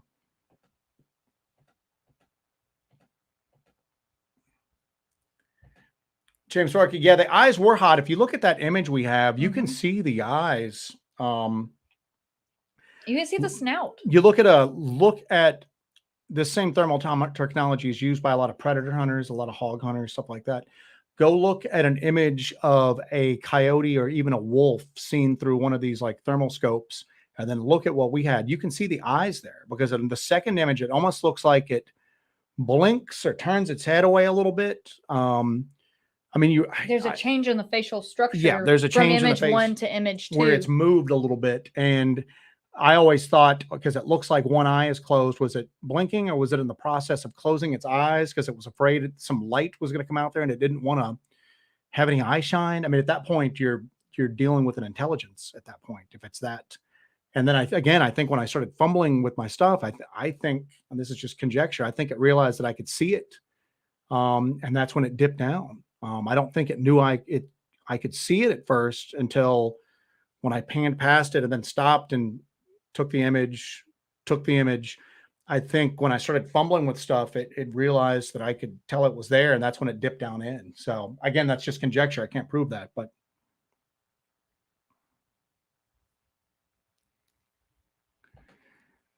Ghetto Yeti, there are environmental law monitoring stations around Rachel, Nevada, and Tickaboo Peak that overlook Area 51. There are cameras on those. Does the one at the LBL have them? Not now. It may have had them back in the day. The fence is still there. The building is still there. There's cut down power poles through there. Yeah. There's still just like a desk and a chair in there too. But when we go back, actually, I can look at my footage. I have lots of footage of it. I'll see. There might have been areas where the cameras were mounted on the outside of the structure. I'll go look at my footage and see. That's a good thing to look for. But it was very, very well protected over there. It had that fence around it, and you could say, well, maybe they were protecting the equipment inside, but that was a very tall fence with barbed wire. Well, I mean, you would think that these things could jump over that. I mean, it wasn't like 20 feet high, but the fact that it was electrified and all of that, I don't know. It's weird. The bunker more than anything else. I mean, there's no really way to explain. That's not like a dynamite storage area. I mean, we know what those look like in that area. Yeah. So Matt Keene wants to know, I plan on coming to the night hike. Would you want me to bring along a haunted object to see if things will be more interesting? Matt, are you going to travel? Let's think about the logistics here, Matt. Let's talk for a moment. Are you traveling with a haunted object? Are you driving from a distance with a haunted object? And then are you staying in the hotel with your haunted object just so you can take it on the night hike? This is your call, my brother, but I would not be. I have haunted objects here. They don't leave my house because bring it. He says, bring it. Bring it. Just bring it. Just bring it. All right. Rick does Paranormal. Do you think the Dogman you saw was territorial? I don't know. I mean, and again, this is just, I'm going to say this, and obviously I can't back a lot of this up. This is just my gut instinct is that something made sound on our side on purpose to draw our attention, and then something else thought it would observe us or sneak up without us seeing it. Whether that's a mark of being just territorial, I didn't feel anything other than the usual just creepy feeling there. I didn't feel like we were being hunted or anything like that. That's not to say we weren't, but I think that it was definitely not used to seeing people on foot in that particular area. And it was either trying to get us to stop there so it could observe us, or maybe it had other intentions. But yeah. I think that's definitely, it definitely didn't like we were out walking around in its area at night. So I think us introducing the thermal into the equation was kind of a game changer too, because I think these things are used to being just able to go about their business at will. Thermal's passive. It doesn't give anything off. It doesn't give anything off. Just electrical. Maybe it thinks that it's like completely concealed, but then you obviously had a reaction to seeing it, you know, and maybe that kind of shook it up a bit. Shade Viking, the rake, I believe, is real. You know, I've had a lot of people contact us recently about the rake, and we've never had a sighting. We've never had a real compelling first-person account from an area we've investigated. I don't think we've ever come across any activity, but I'm going to say this. If you'd asked me 5 years ago, I would have told you that was just a creepypasta that somebody made up. But I would have told you that around the same time that Dogman was just something that people were kind of like building up out of nothing. So I'm not going to say that now. There's people are seeing something.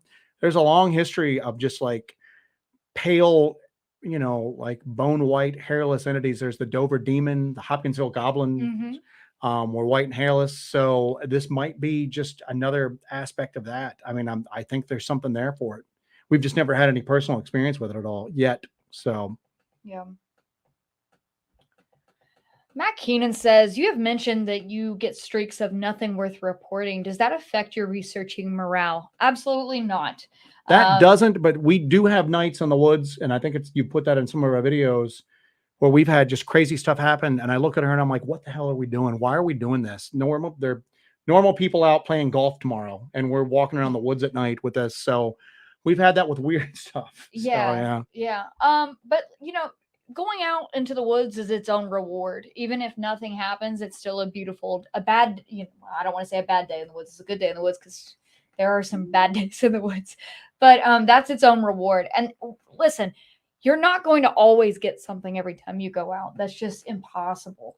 unless you're manufacturing evidence. You know, it's impossible. But that's why we have time between all of our releases, is because we don't get everything every time we go out. Yeah. It's important to just, we only want to give you guys, you know, the interesting stuff. You don't want to watch an hour-long video of us wandering around and nothing happens. I think that would be pretty boring.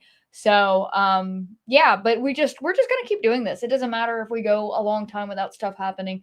But that's the thing, is I think that there's so much stuff out there, and there's all this stuff that's actually going on in these deep remote areas, that when we do go out, we do get stuff, you know. So just all you have to do is keep hammering at it, and things happen eventually. Vary your approach up. I mean, we talk all the time. We'd like to have more people with us to do this, but we've taken other people out with us before and we don't get as much activity. I mean, it just seems like the fewer people you're, and I'm gonna be honest with you too, when we don't run that much equipment, we get more stuff happening. But here it's a catch-22. At that point, you're just left with another interesting story to tell people. Well, why didn't you film it? Oh, we left the camera in the car. So it's, you know, it's elusive. We chase it sometimes, but we try not to get frustrated with it. Deer in headlight orbs are 50% human spirit and 50% other realm. I'm not going to mention this person's name because I don't know if they want it out, but if you're familiar with the Bledsoes that have had UFO experiences, and they're taken extremely seriously by some of the more well-known UFO researchers, the Bledsoe family has posted pictures of orbs before that look like they have faces in them. And somebody just sent us some photos of some lights that they had taken. And I had to ask them, do you see the images that are in there? And they're like, yeah, we see figures inside these like lights. We see faces inside these lights. So you might be right. I don't know, because some of these orbs, when you take photos of them, maybe it's pareidolia, but I mean, you see human faces in some of these and orbs. It may have always been that way, but our cameras are just getting better and better as we go along. So maybe we're just getting more detail on these with these photos now. Pork and Beans says, is it nerve-wracking taking your significant other around these possible dangerous things? Yes, because if something happens to him, that would just destroy my life. However, I think that because you care so much for your research partner, that you will stop at nothing to make sure that they're safe, they're healthy, and that, you know, that you're both going to get out of there. I mean, yeah, and you guys have seen in there, there's been a couple times when I've marched her out of the woods and put her in the car and then gone back in solo because I thought it was going to be dangerous. I probably wouldn't do that if I was out there with just some schlub off the street. You know what I'm saying? So, some other dude. Yeah, but like I said, yeah, that definitely brings another element to it. But let's look at it like this as well. I mean, obviously, she and I have an emotional connection, and if there's something more metaphysical going on out there, maybe that plays into why we're able to catch some activity sometimes. That's true. Yeah.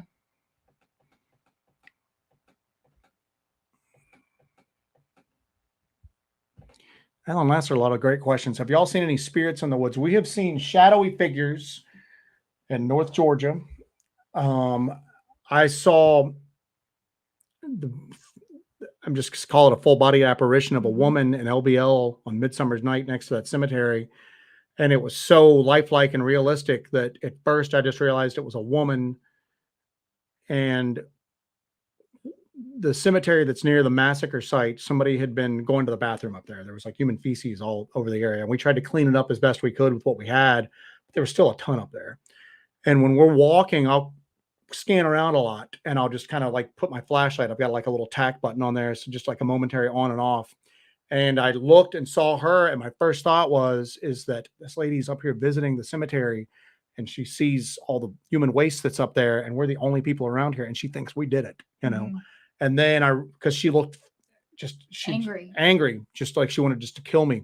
And then it took me a second, like as I'm realizing how she's dressed, she just vanished like that. So, yeah, and that's still something I think about a lot, that I try to figure out whether maybe there's some explanation for it other than the fact that I saw an apparition that just vanished, but I have not come up with one yet. I don't usually hallucinate full figures there. If that was a hallucination, that's the first and only time that's happened to me, and that was a very odd timing. So, hello, Drew Muse. It's nice to see you, my brother. Classic grumpy ghost. Have you ever heard of sprites? Yeah, I mean, I've got a pretty good knowledge of all Western European stuff. And there's a lot of parallels between some of the Native American lore and what the Europeans, were experiencing and documented back then as well. So there's little people around here. There's mountain spirits. There's fire breathing demons in one particular area that a lot of tribes talk about. There's a lot of commonalities between all of these things. Cryptid Castleberry says, do y'all have any ideas what spook lights are? It's been a while, but I've seen a few near my house and the surrounding forest, similar to what y'all filmed in the LBL. Yes, we are familiar with spook lights. We have captured spook lights on camera and put them in our videos several times. And I think one of the first times I actually saw a responsive, real, just undeniable, what you could call a spook light was in Lost Cove. And we've talked about this experience before. We went there in January of 3 years ago, I think it was. We went out there, and then there's nothing down there. It's a ghost town. It's by a river. It's by the Nolichucky River in North Carolina, but it's a ghost town.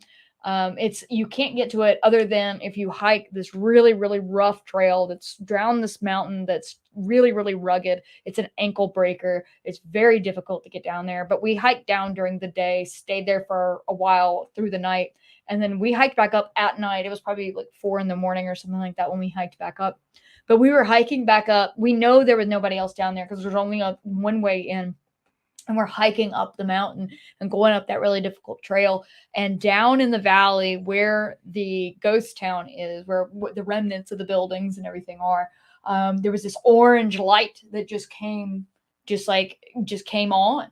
And then it just blinked out. And Joe saw it first. And then he was like, oh my God, I told you. Yeah, and I'm telling her that I'm seeing this because I'm taller than she is. And I kept seeing it.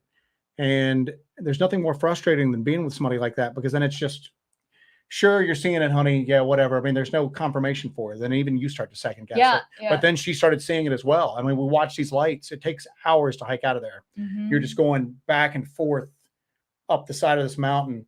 So, and we're overlooking this valley, and we're just seeing them constantly. And we're hearing stuff follow us, or what it sounded like. When she says this path is rough and like rocky, it's really bad. It's basically just loose stone, like all the way up. And it's we just watch these lights, like they would just chase each other around. And I mean, the only other explanation is there were people down there. I guess people dug holes in the ground and then camouflaged them and then just laid down there with flashlights waiting for us to leave. You know what I love about you? All of these crazy instances, you're like, oh, this is what it was. No, I'm just saying, but that's the only other explanation for what happened watching these lights. And I know all about like earth lights and, piezoelectric effect and everything like that, where people will try to come up with these mundane explanations for these lights, ball lightning and everything like that. I've never heard an explanation. We live near Brown Mountain. They've looked into the Brown Mountain lights. Every time they think they've got an explanation for those, give it a month, and then all of a sudden that theory is like blown out of the water. That's not right. So, and just, all the folklore, just different people have different folklore about it. And it's just, I don't think I've ever heard a really good scientific explanation. So spook lights is where I'm staying at with them. Yeah. So James Barker says, some of my favorite parts of your videos is when Joe goes into protection mode, even though we know Jessie can handle herself, says a lot about him. Joe would starve to death if something happened to me. So it's important that I stay alive. Matt Keenan says, do you have any pre-rituals that you do before stepping into the woods besides an equipment check? Maybe say a prayer or drink a beer. So I have blessed all of our weapons. I did a ritual over all of our weapons, over our tomahawks, over our knives, over our guns that we carry, because I think it's very important to do protection rituals on these things. These are the things that are going to protect us. So it's important to bless them, because if these entities are of a supernatural bent or they're evil, we need that kind of protection. We need a spiritual protection. It's also very important that when you're entering into a situation where you're coming in contact with the other, you need to protect yourself. You need to do grounding exercises, and you need to mentally, physically, and spiritually protect yourself to enter into these situations, because they are dangerous in all three ways. Bigfoot more. Spook light's the same thing as orbs. I always considered orbs as being something that you get a clear, fairly up close view of, and then spook lights are more things that happen in the distance. At least that's how I've always thought about them. That's just a personal definition, but they might very well be the same thing. I don't know. I think a lot of the stuff that people are seeing in the air that goes into the UAP phenomenon, I think it's the same thing you're seeing drifting through the trees at night. So I don't know. I don't know. They might be one and the same thing. It might be two totally different phenomenon that have just similar, like, visible characteristics to them. So Matt Keene again says, how can I get a hold of y'all and share my stories and evidence with y'all? I just popped that up on the bottom on the ticker, our email address. And if you like snail mail, that's our PO box. So you can get in touch with us. And if you guys way. email us, we get tons of emails every day. Yeah, like some days more than others, but we get a ton. And a lot of times stuff goes to our spam folder, so much so that we check our spam folder pretty regularly right now. But if you've emailed us and you haven't gotten a response from us, send it again. You know what I'm saying? We're not ignoring you. We'll get back in touch with you. So especially if you've got some evidence to share, you've even got an encounter you want to share with us. We're all about collecting data. So some more data points would always be good. So Deer in Headlights says that child graveyard footage trumps everything I've ever seen. I was worried about you guys. You can hear in my voice, I am so flipped out about that. I'm so flipped out. Yeah, that was just weird because you can't see it during the daytime when we were there. You have no idea that it was up there on top of that hill. We parked the car facing out, so in case we had to get out quick. So when we backed into the spot, the headlights, we caught a reflection in the woods. Yeah. And we shot straight up at that hill, and we get up there, and there's this old cemetery, and I'm like looking at the, and there's no road or path that goes up to it that we could find. Nothing. There's no way to get up there. But there. LBL is just weird like that. It's probably an old family cemetery, and they put up a historical marker, and then I'm sure that there's maybe some family members that still come there on like a regular basis. I don't know, but I was looking at the dates of the tombstones, and I just go, "Oh my God, it's a children's cemetery." Yeah. It was just weird. It's just so weird that it's just there. And somebody had asked earlier about Dogman and cemeteries. Yeah, every time we get some weird canine activity, there's usually these old forgotten mountain cemeteries around it at that point. So, but that was just a perfect example of how many strange things are in the LBL, how many things are out there in the LBL that are just lost and forgotten to time. I say this all the time. It doesn't matter how many times we go back. I don't think we're ever going to just get the full story of the LBL. Rick does Paranormal. What do you think of UFOs being sighted before and after a Dogman and Bigfoot sighting? Do you think that there's a connection? Where I'm at with this right now is that there is either a connection to them or they're completely different phenomenon that are attracted to the same area at the same time.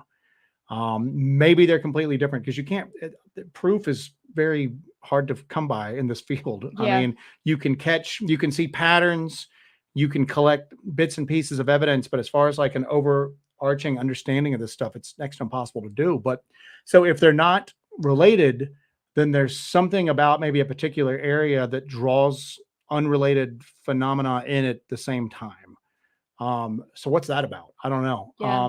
But you can't deny it. You can't deny that this is happening, that there are people having that these areas, these window areas or portal areas or whatever you want to call them, that seem to have these liminal zones that have like a lot of what you would think would be unrelated activity going on, but it's all happening at the same time. So, I mean, our gut response right now is that it's all connected somehow. Are you seeing different aspects of just one overarching phenomenon? I don't know. You know what I'm saying? We don't have enough data, but I mean, a lot of times it feels like we're chasing this stuff with tech, but I mean, if we can start seeing commonalities that maybe aren't visible to the naked eye, like maybe we're going to pick up similar radiation signatures at somewhere that just had a UAP sighting and then somewhere that just had a Dogman sighting. Then we have that actual data point that makes that actual connection instead of just, positing it constantly. And instead of just spitballing. So that's kind of what we're after with a lot of this. And we don't really include, I guess we should include it in some video. We don't really include us doing a lot of baseline readings just because it's kind of boring when you get down to it. I mean, taking radiation reading and like, sweeping stuff with a tri-field meter. Because a lot of times you're just kind of measuring the background of what's going on there. Yeah. But we might want to include that in some upcoming videos just so people kind of see what we do for it. Shade Viking says, I guess Hellbent Holler, I seen your gear video and you guys go ready and are professionals. Yes. I need to make a new gear video because we have a ton more stuff now. We keep adding into our kit. That's where your guys' super chats go. So again, we want to thank you guys for those super chats because that helps us add in more gear that we want to get more data, more information, more proof, more evidence. So we really appreciate those super chats you guys send in because that does assist with that. We really appreciate that. But yeah, I got to do an updated video about gear because we've added in some new stuff. We've kind of changed how we carry some stuff, and we've kind of adjusted some things. So I need to do an updated version. I think in that last one I did, my hair was like up here, so that was that long ago. And then you see, like when you watch these like TV shows, like Expedition Bigfoot and everything like that. I mean, you watch it and then you're just going, God, it just seems so easy. Hey, I'm going to scan this with the thermal. Now I'm going to bust out this call blaster and all that. Those are different segments that they've cut together. Because trust me, you can't carry a lot of that stuff on your back. I mean, and even if you do, you're not getting it out quick. You've got to stop. It's nighttime. You're trying to stay quiet, even if you know something can hear you, but you're trying to stay quiet so you can hear what's going on.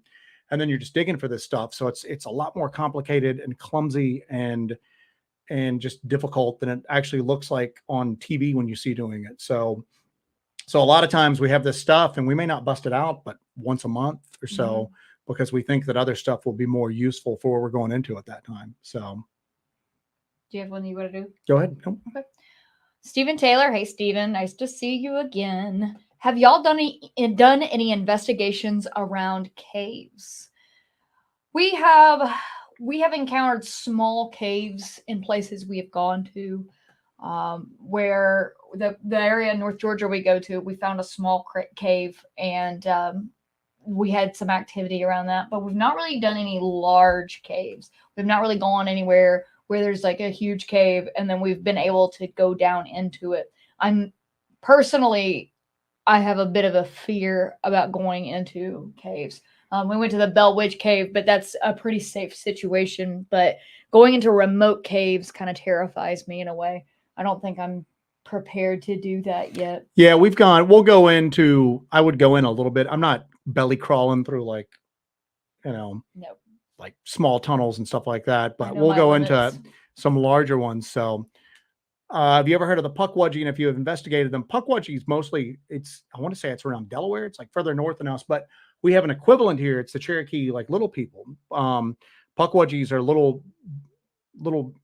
kind of hairy creatures that disappear and stuff like that. And that's how it's almost line for line, similar to the Cherokee little people that are through here. And we have gone into areas where we think we've gotten evidence from them. We haven't been back to that area in a while. That might be somewhere we want to hit and see. But what's odd is we found most of that activity that seemed like it would have been involving the little people. We found that in the fall. We've never really had anything in the summer, or maybe it's going on in the summer. And it's just that because of the conditions with the heavy foliage and all that, it's going on right in front of us and we just don't notice it. So, yeah. Matt Keene says, I have evidence of orbs, little people, all kinds of crazy stuff going on around me because of a near-death experience. I think we discussed this on a live stream before with a couple of people who have had near-death experiences. I think when you get close to death like that and you get close to crossing over and touching that veil, that something about you becomes different, that the other is able to somehow reach out to you and make contact with you because you've come so close. You've been kind of burned by that sun in a way, Yeah. Are either of you writers have enough material for several books? We might eventually release something with just some of our stories. With some of our stuff that's gone on and some of our theories and all that. This is obviously something that we spend a lot of time on, and a giant percentage of our day every day is involved with building stuff and thinking about stuff and trying to research sightings and, go over our map and maybe look for other areas to go in and investigate, edit video and do stuff like that. So, yeah, that might be something that happens down the road then. So.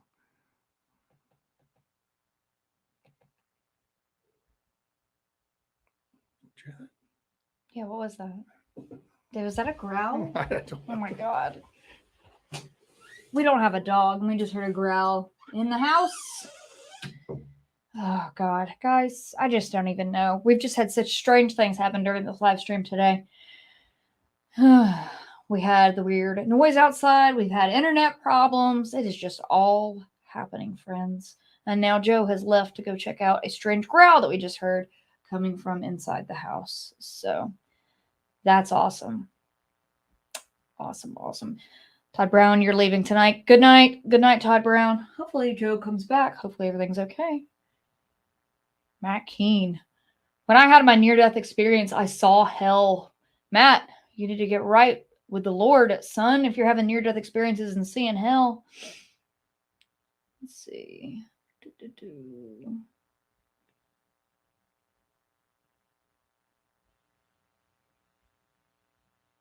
Burn the sage. Yeah, right. I know.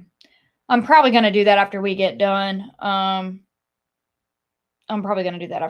Because we keep having weird stuff happen and it's just so weird.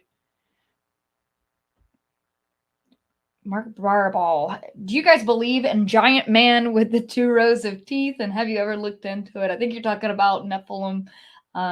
Yeah, we've looked into it. It's an interesting theory. There's a lot of stories about Nephilim, and it's sort of a thing that people use to try to explain Sasquatch or describe Sasquatch, that it might be a Nephilim, that it might be the offspring of angels and the daughters of men. How was that? What was over there? Nothing at all. It's just a weird night. Are you lying to me?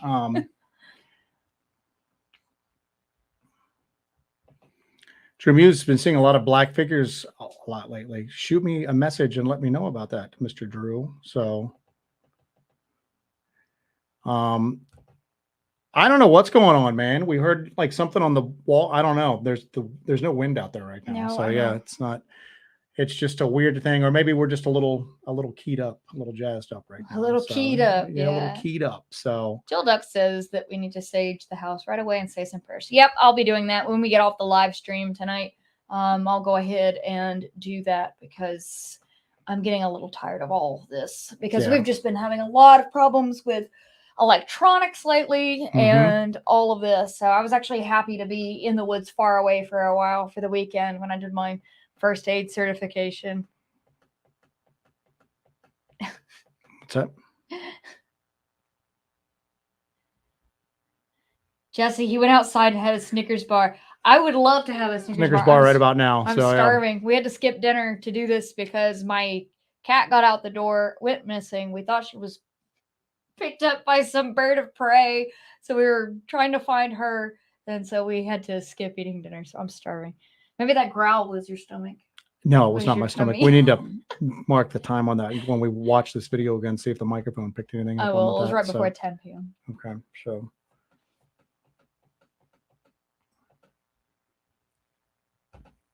As far as like Nephilim goes, I know you were answering this somewhat, but you know more about Nephilim. I'm obsessed with the theory and the stories that the U.S. government is involved with breeding Nephilim, and that there's like underground military bases filled with Nephilim host mothers where they're impregnating women with Nephilim DNA in order to breed a new like generation of them. I'm fascinated with that. I'll go down the rabbit hole and I just listen.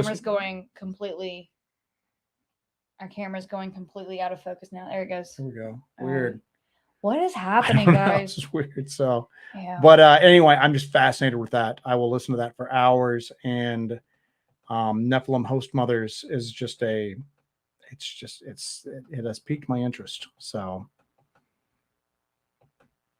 did you guys see the camera go out of focus just now? Was that something that? Yeah, it would be on there. Yeah, it just went out. It went out of focus. I just don't know, guys. I don't know.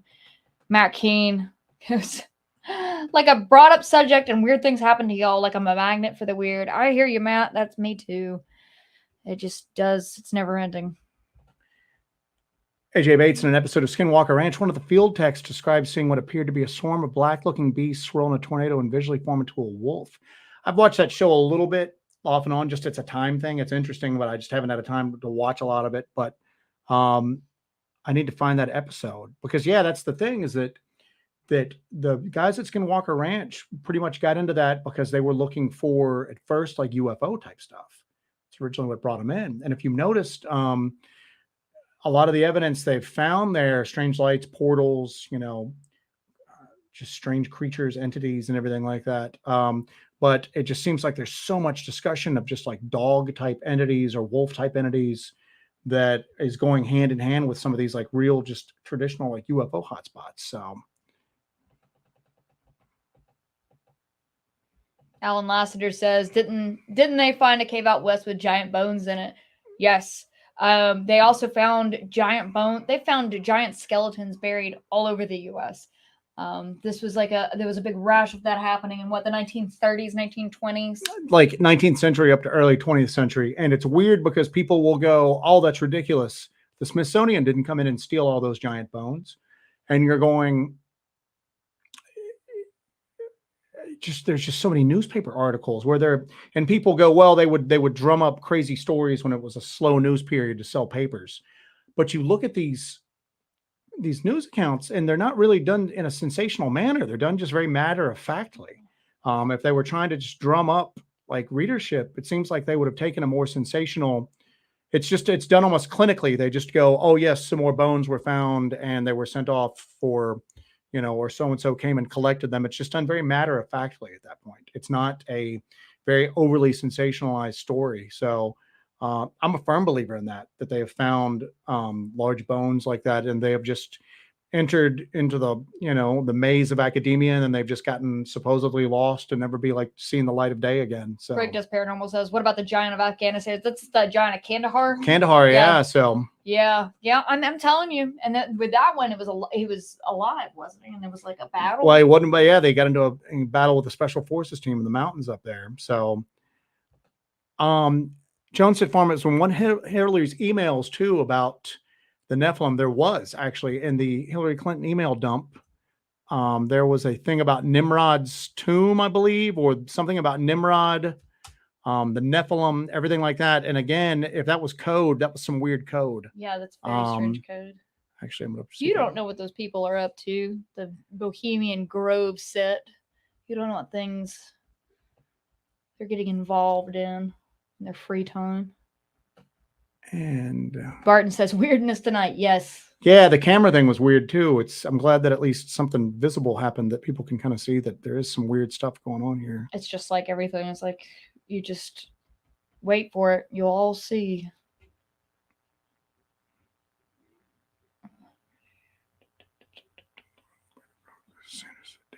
You kind of do this for a second. I want to try Shade to find Viking says, giant in a cave. Watch out for caves. Yeah, see, I'm not much of a person who wants to go into a cave. I'm not there yet. Somebody mentioned earlier that there's lots of caves in Kentucky. Yes, there are. You can look at that map of the cave system. I think it's a meme right now going around. It kind of lines up with the David Paulides missing 411 map. I think that there's a real connection between these creatures and these entities and caves. I don't know if they're using them as sort of an underground system to travel by, if they're emerging from these caves, if these caves are like a location where there may be portals. I don't know. It seems like a lot of this portal activity happens around areas where there's geological disturbances, and caves are a part of that as well, that there's these big geological anomalies, that those seem like hotspots for portals. So I don't know, but the idea of going into a really tight cave and squirming through it is just not on my, not a priority of mine. I'll investigate around the cave, but not in it. That email that was mentioned, there was a email from Hillary Clinton that said, requesting documents pertaining to the resurrection chamber of Gilgamesh, the location of his body, and the location of the buried Nephilim. That's an odd joke and that's a very strange thing. I don't know. Maybe that's a code for something. I don't know. So Matt Keene says, what do you think about not deer? I think that it's a meme. I think that, yeah, but again, I don't know. I thought the same thing about Dogman. We'll see. I think what's happened is that, especially in our part of the South, there's been a lot of people moving here from other parts of the country who a lot of times have come from urban areas, and they are just not used to how deer act. Deer act weird at the best of times. You know what I'm saying? We have deer in our backyard every day, And and I think sometimes they run at the first sound, and other times they just stand there and chew and stare at you, and you get up close. And then I think with like the wasting disease that's going around with they like look like deer, zombies. they look like weird, and I think that's the genesis of it at this point. What they're So, also seeing is if there's a delightful little piece of morsel that they want to eat that's up high, deer will stand up on two legs and reach it, and they get won't it, really and walk, but they will they'll rear get back up up. there and So, they'll eat it because I've seen them do it in the Yeah. backyard. So I think people who have not been around wildlife a lot, they'll see something like that and they're like, "Oh my Yeah. God," you know. and especially if they're, and like I said, just I think it's a result of that, of people not growing up in areas with like a lot of wildlife seeing it. But I'm not dismissing it out of hand. That's just I don't ever take a hard, firm stance on a lot of this stuff, because the moment you do that, you kind of become closed-minded to other possibilities. And I Mhm. don't think anybody out there really, people out there might know some of the lore, they might know a lot of stories and everything like that, but as far as having a deeper understanding of this stuff and what's going on with it, that's very rare. That doesn't happen a lot. So I try to keep an open mind about everything. So not deer, I don't think it's a thing, but I'm willing to look into it. So Mhm.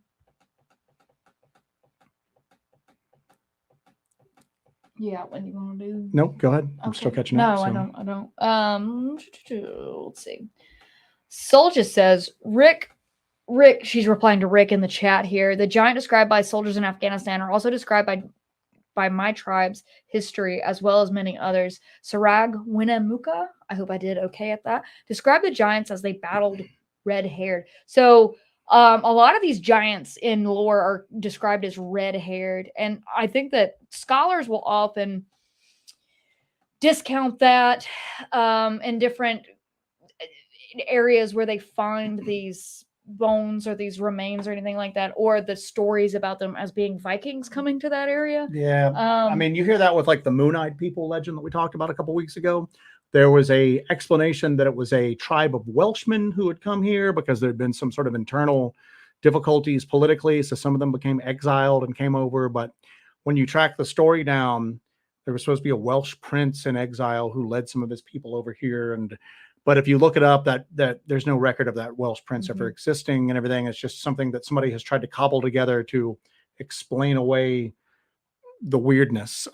We talk about the whole Native American folklore thing a lot of times, and I think that's something that doesn't really get done justice a lot. People either dismiss it completely out of hand, and just say all these like foolish people, they didn't know what they were looking at, they don't know what they're seeing. They know what they were seeing. I mean, redhead giants is a specific thing. You know what I'm saying? They were dealing with redheaded giants. Again, they mistook a bear. They know what bears look like. That's like you or I mistaking a car for something else right now. So, or people tend to fetishize it almost. It's so it's disrespectful to talk about it. It's not disrespectful to talk about it. Talk about it and recognize that these people knew what they were talking about and passed these stories down for a reason, and that they were here when there was less population, no industrialization, no artificial light, everything like that. And what they're reporting is stuff that they dealt with on a daily basis. Yeah, obviously these are things they were just as smart as we were, and they were people who were just as smart as we were. And however, they were more adept to their environment than it's because they could ever had to be. be. They had to be. So, but don't just dismiss it, or don't treat it as something that's so that it's disrespectful to talk about. I mean, you're showing respect by saying these people knew what they were talking about. These people listen to what they have to say. I mean, again, they're if you look at a lot of the parallels between native tales and what people are experiencing today and reporting, there's a lot of parallels between them. So a lot of discussion in the chat about giants. Yeah, and somebody has asked me, I think Goshawk, if you're still on, he had asked me if we'd done the investigation of mountain giants in our area. Even like the Sasquatch reports, they're not as tall as they are in like the North and the Pacific Northwest. You get those just like forest giants like out there, these like very tall creatures. Most of the reports from here seem to be more aggressive, but smaller in stature. That Bigfoot print we found was like 15 inches or something like that. So long, 15 and a half. Yeah. you just don't seem to get the creatures with the same size that you get. There's a thing called Bergman's rule, which talks about how creatures that are animals that are in colder climates, like mostly north, are usually larger so they can generate body heat up and everything. And so I've heard that explained before. Well, it's Bergman's rule that goes into effect, but I just don't know. I mean, we just don't really seem to have those like real towering creatures. There's the legend of Sul Kalu, which is a Cherokee slant-eyed giant that has some parallels with some of the stories of the Nephilim, double rows of teeth, extra fingers, and stuff like that. But that's really about the only giant account that we have in our area. And there's no modern accounts that we can like really find through here. So Jonestead Farm says, a few years ago, Kentucky Living Magazine ran a one-page story about large skeletons with red hair found in caves under Lexington, Kentucky. I still have that article. Yeah. Joe Purdue for Wild and Weird West Virginia told me that when he was a kid in school, they actually had things in their textbooks with Kentucky history and West Virginia history, with West Virginia history in the textbooks about giants being found in the textbooks at school. So obviously there is written record of this happening. There's all these newspaper articles about this coming out. And we have like a thing where we can look up old newspaper articles. I'm going to look up some giants, some stories about giants and kind of compile some of those. But yeah, I mean, the stories are there. I think there's just been this slow roll cover up of everything. Yeah, I think that, and we've talked about this before as far as like cover ups go on. At some point, it just becomes self-fulfilling. They've been covering it up for so long, they kind of almost have to keep covering it up. Yeah. What are they going to do? They're going to come out and go, all right, listen, guys, we were covering this up for the past 100 years, but we're going to come clean about it now. Well, your first question is going to be, what else are you covering up that you're not coming clean about yet? So it's almost like if they inherited that secret from like a predecessor, maybe, you know, with whatever agency they're with, they kind of have to kind of continue the secrecy just because it might blow the lid off on some other stuff. So good night, Jill Duck, by the way. Jill Duck, good night. Thank you. Yeah, I'm starving. Yeah, we're gonna go for a few more minutes and then we'll cut it out. So yeah, because I'm so hungry. You're gonna be hearing not growls of the Dogman, but growls of my men of renown. The mighty men of old is what he's talking about, with like the Genesis 6. So did you just hear that was her stomach? That this was time, my so, tummy. yeah. Yes. Yeah. So hungry.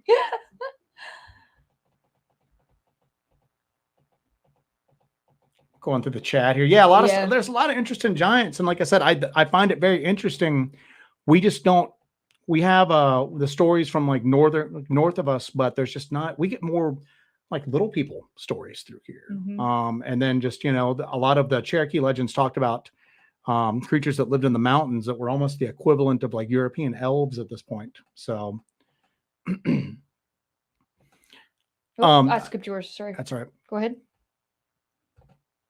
I think a lot of folklore is based off some truth. Yeah, a lot of folklore is the end result of someone with some personal experiences sitting around a fire trying to convey those personal experiences to other members of their community. You know what I'm saying? A lot of superstition is basically the leftover warnings of how to deal with some of this phenomena in my mind. You just see too many parallels and you can like nerd out on it and go into like, you know, Jungian like archetypes and everything like that. And it's just reoccurring things in the human condition that you talk about, but it's awful specific for a lot of that. You know what I'm saying? So yeah, I definitely agree with you that a lot of folklore is definitely based off stuff that happened. The people back then knew what they were looking at, and it was important enough for them to pass these tales along. So I think a lot of people use the term folklore colloquially though. And I think that's something that you need to kind of put out there. Like when people refer to Dogman as like skinwalkers, it's a colloquialism. That when people, I mean, not all people, but sometimes when people talk about these stories being folklore, but they believe in them being true, they'll just call it folklore. Not that they think it's all BS, but I think that, you know, making that distinction is important, but sometimes people have a slip of the tongue. And even if it's something that they truly believe in and think is real and think it's something going on, it's just a kind of how they refer to it. I got one here. Hold on. So I don't know if you had one from an email. The question is, why aren't these things discussed nowadays in the mainstream? There's a thing that French historian named Renee Haynes came up with. It's called the Boggle threshold. And it's that level, that's that limit in your mind where you're just going, okay, I'm willing to believe up to this. After that, I'm not believing any more of it. So basically, it's the threshold to which your mind starts to boggle. Um, and I think you're seeing that window shift. I mean, up until just a relatively short time ago, um, the government line and the public line was, if you were involved with UFO research, you were crazy, you know. And now, just through a lot of these videos coming out and a lot of these government witnesses coming forward, now that's kind of like stepped past that boggle threshold. It's now acceptable to talk about it and speak about it publicly. You see it on the news and everything like that. And I think you're seeing, it's weird because you're seeing so much more discussion of Dogman or Dogman like creatures associated with these UAPs. You don't really see that with Sasquatch right now. It could be very, very believable, very plausible that like 2 years from now, you're seeing people on the evening news talk about these upright canines that are being spotted in these areas after these like weird lights are seen. So I just think the boggle threshold kind of shifts over time. And I think that we're seeing it shift in the right direction right now with, again, seeing some people that maybe in the past didn't really talk about it, like Steve Isdall, David Paulides. You're seeing a lot of the NIDS guys, you know. The Overton window is always going to shift on every subject. So it's just because there's always going to be people on the fringe pushing those fringe ideas. And they're always going to be, the extremes are always going to be pushing those ideas. So that Overton window is going to shift when it comes to what people discuss, what people believe in, what people are willing to talk about. So, I mean, that's just the natural progression of society and any sort of discussion on any topic. James Swagger, don't corpses usually have red hair after some time? I have no earthly idea. That is something that I don't know. I don't know. I'll have to look that up. That might be a very good point. But would that explain I mean, they don't grow after they die, so they're still giants. You know what I'm saying? So I don't know. And it seems like red hair was not something that was naturally occurring with like the Native Americans at that point. So it seems like even like normal sized skeletons with red hair would have been commented upon. So I don't know. It's something to look into though.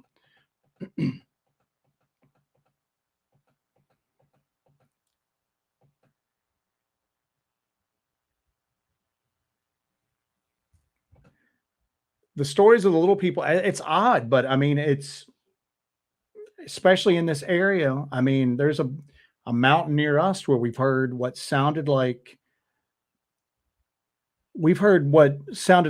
faux speech before. It didn't necessarily sound like the samurai chatter that you hear, because it didn't sound samurai chatter. They called it like that because it almost sounded like Japanese. This sounded like almost like English, but the words were in a weird order, like somebody babbling.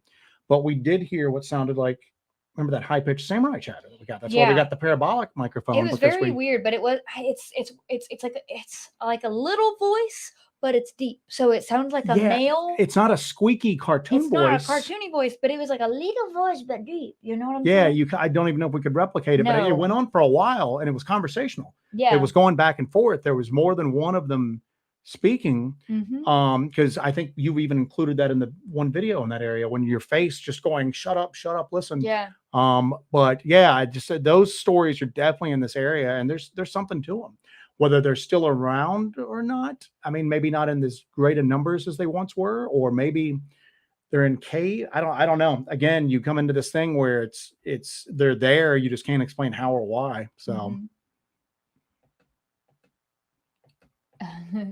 Has anyone watched that old British guy who finds fairies? Yes, we found him not too long ago. So yeah, we went down the rabbit hole on that one. They do a great job producing those videos. They look really cool.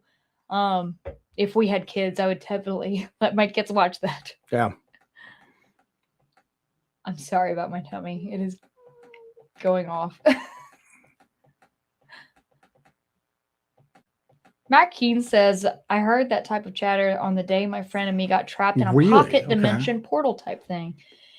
Shoot us an email on that. Matt, because, you have quite the life, my friend. Yeah, shoot us an email on that, because what happened is we were in an area and it's very mountainous, and why did we end up going up the side of the mountain like that? Because we saw those caves. That's right. We saw those caves. We saw the caves. We saw some like caves or rocky overhangs. And it's just right up the side of the mountain. So we hauled up at and got up there, and we found these little footprints around the cave. So, and this is in like North Georgia mountains in the wintertime. Nobody's got their kids up there barefoot, I wouldn't hope. And even if they did, they're not going to get up to where we were at. And when we came back down, when we were like kind of like moving out of the area, that's when we heard the little voices like that. So yeah. Soul just says some say you may hear distant drumming or weird sounds that come from below. What trips me out is the super tiny arrowheads I have found when relic hunting, like smaller than my pinky nail. I've just seen photos of these, but I've seen many examples and photos of these. They are arrowheads that are so tiny. Like it would be just almost impossible for an adult human to flip out those. So if you look at parallels between that and then European, just let's call it folklore, because that's what most people would call it. Fairies. They would find those same arrowheads in like the British Isles and all that, very, very small ones. And the folklore of it was that these were being used by the elves. So that was called elf shot. And because they would say that the elves would throw it at you, and that's where the word stroke came from, because if you were hit with this, you were elf stroke. But they would find these same little things and they attributed them to actual like supernatural elves. A, that may have been true, but B, it might have been a smaller race there that was carving these. And then it was explained away all those were like the picks or whatever would nap those out of flint to use for birds. Come on, they're so small. Yeah, it's not even a fit on an arrow shaft at that point. So it's I think it's one of those things that's evidence that has been just explained away because the alternate answer is just too weird for most people to kind of swallow at this point. So is it goshawk or is it goshawk? Goshawk. Yeah. J.C. Johnson was another amazing researcher. It sucks that he passed away a few years ago. He covered a lot of this stuff. Yeah, we actually corresponded with J.C. Johnson a bit before. We weren't great friends. I never met the man in person, but I would correspond with him fairly regularly. And yeah, he was a great guy. Very open-minded to stuff. Some of the activity in the Cryptid Four Corners area, that was just mind-boggling. So. Shade Viking says, hey, that sounds like missing 411 type stuff, like people walking into portals and vanish. Yep, I think that there's a portal connection. I don't know if people are walking into portals and vanishing. I don't know if things are coming out of these portals and getting them. And then you hear the story, especially there was the Hunters, and then Tom Mezek. The Tom Mezek case is you hear that metallic sound. So is something coming through these portals and snatching people? And we're going to actually do a show on this. We'll talk about it a little bit, but you guys are all familiar with Martin Groves' story and how he heard two metallic sounds when both the Dogman and the Sasquatch came at his camp that night. Tom Mezek, when he went missing, his family and friends reported hearing like a metallic sound, almost like a large trap door slamming shut. You can go through, and I don't know if it's really made its way into print or if it's been discussed a lot, but you can go through and there's lots of people who have had Class B Bigfoot encounters where they've experienced some sort of strange activity. They haven't seen a Sasquatch, but it's gotten lumped in with Sasquatch reporting because a lot of Sasquatch organizations, that's all they really believe exists. So maybe they've had like rocks thrown at them or other weird stuff happen, but the way it's always been described in the past is people have heard car doors slam in areas where you're miles and miles and miles away from any sort of road or parking area or anything like that. So that's been going on for years. It just hasn't gained a lot of traction because it was just so random and kind of out there for most people. People have talked about having car doors slam. One person talked about how it almost sounded like some piece of construction equipment had been lifted up and dropped. That's similar to what we had experienced. Yes, we've heard that. We've heard that before. But that's something that's a little bit more prevalent than what a lot of people really realize. And one of the theories is that's the sound of either a portal opening or closing at this point. And it's very likely. So TCR 44 says the metallic sound is a total enigma and is the key to the mystery. It might very well be. It might very well be. So. But like I said, if you go through there and look, you can, I found it discussed on some discussion forums a few years ago and a few random other little things where people talked about being in areas where they thought they'd experienced Bigfoot activity, but they'd heard the sound of door slamming or something like that. So. Yep. War Criminal 7 says the samurai talk y'all talk about. Have y'all watched Hunted 411? That recording sounds like gibberish. So he's talking about the Sierra sounds recorded by Ron Moorhead and his group when they would go up into the Sierra Nevada mountains and go hunting. They had a camp that they would have to ride up to via horseback, and they recorded the famous Sierra sounds in the 70s. And that's what's referred to as samurai chatter. It's like, you know, and you just like when I imitate stuff, don't you? Yeah. But yeah, that's a super famous recording, and they got multiple recordings out there, but they would hear them out there, and it sounded like a male and a female arguing. And this goes back to portals too, and all the supernatural stuff. Ron Moorhead describes being in the camp and being in their small little structure that they made and hearing all this commotion out there and all these sounds. And it sounded like something was tearing their camp apart. And then they would come out after it died down and everything was just as they had left it. If you ever have a chance to go watch Ron Moorhead speak, we don't really go to a lot of conferences or conventions. And I mean, we're kind of busy with our own stuff. And but it's really interesting to listen. And to hear him speak off the cuff about this, you really get some insight into it. Watching him and David Pilates on the panel discussion. Where was that at? The Smoky Mountain? Smoky Mountain Bigfoot. Bigfoot, yeah. We went there just specifically for the two of them, and watching them just speak off the cuff from like not prepared remarks about what they think about the phenomenon is really interesting at that point. So there's a reason why Missing 411 has a segment on Ron Moorhead, even though at first glance, it doesn't seem like it would really have anything to do with, no hunters went missing there that they know of, or at least not with the, you know, with his group, but there's a reason why they included it in that documentary. So I'm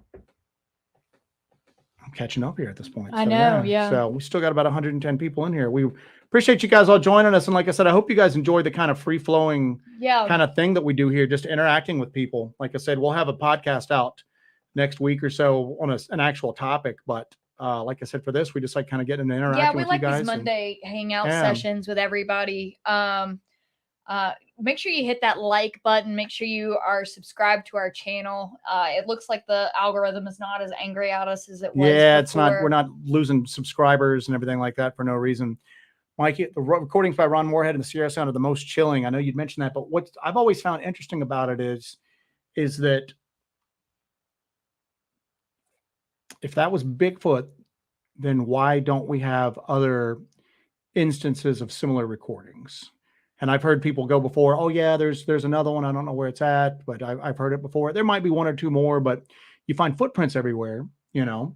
You find, you know, the howls and everything like that. But the samurai chatter, what we heard was similar, you know, but it wasn't as deep. Didn't have the power behind it. No, it didn't feel like it was as large, you know. Yeah, you know the difference between a bird and then a tiger. You know what I'm saying? Like with the not just the sound. Yeah, the decibel. It didn't have as much force behind the sound. Force and the strength behind it. But if it was Sasquatch, then why hasn't it been replicated? Why don't we have more instances of it? It might have been because of the equipment they used.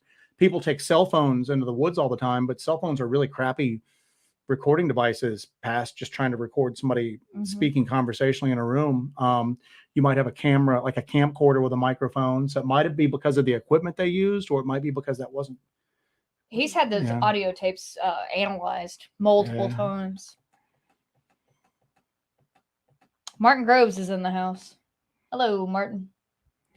Martin Groves, what's up, buddy? He was so far from any metallic building or vehicle. It's a sound he's never heard before or since. And Martin, that's what I was kind of talking about, is that there's other people that they've had Class B encounters. So things have happened, but maybe they didn't see a Bigfoot. And they go, and then the strangest thing happened. I heard this door slam at this point. I was nowhere near it. And it's something that's really been kind of just overlooked, is not being, I guess, because it's so mundane compared to some of the other stuff that happened to him. People overlook it. But it's something that happens, and it happens more frequently than what people really give credence to. And I think that it's, somebody mentioned it before, that's something that we need to get to the bottom to as to what that is. If it is a portal, it's intelligently controlled. Oh yeah. These things Yeah. aren't opening up on, Times Square on like a Tuesday afternoon at 4 p.m. and things walking out. These So are happening in remote areas where there's Yeah. no one around really to see it, unless it's somebody that they intend to it's basically snatch up. You take. I want to try to look something up real quick. Yeah, so. yeah. Make sure you guys hit that like button again. Thank you guys for all the super chats tonight. We really, really appreciate it.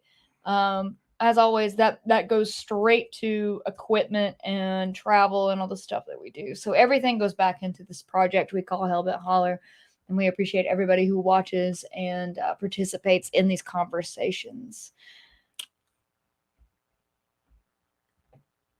Sorry, I'm looking for.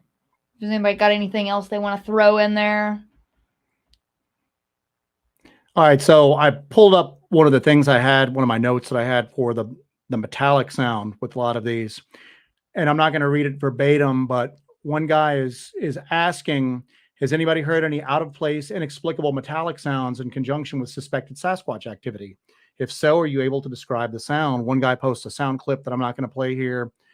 He describes it as a car door shutting.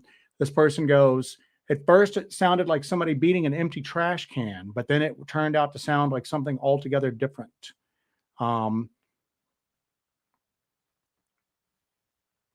David 411 has a new movie coming out. Yeah, I saw the preview for that yesterday. Joe showed me that yesterday. Yeah. Interesting comment about sheet metal sounds. I heard what sounded like sheet metal being shaken in the mountains. They talk about people constantly talking about like a hollow aluminum type sound. I've heard what sounded like a car door slamming or a tin sound in an area with 0 cars around.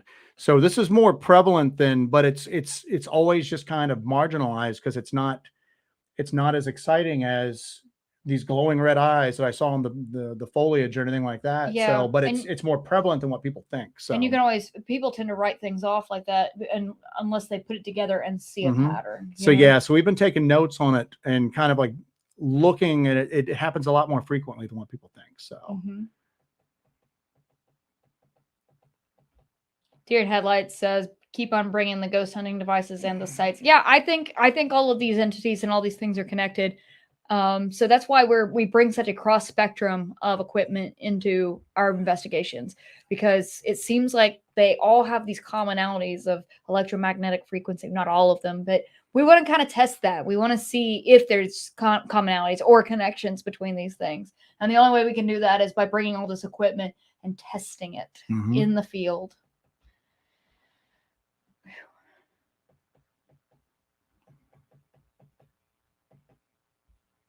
One guy described it as a metal trap shutting. Yeah. Yep, that's the Tom Mezek case, and then missing 411, and they were just, and it's weird because they think it was odd, but obviously to them it's a very minor aspect of like their father and their friend going missing at that point. So, so I think it gets overlooked a lot.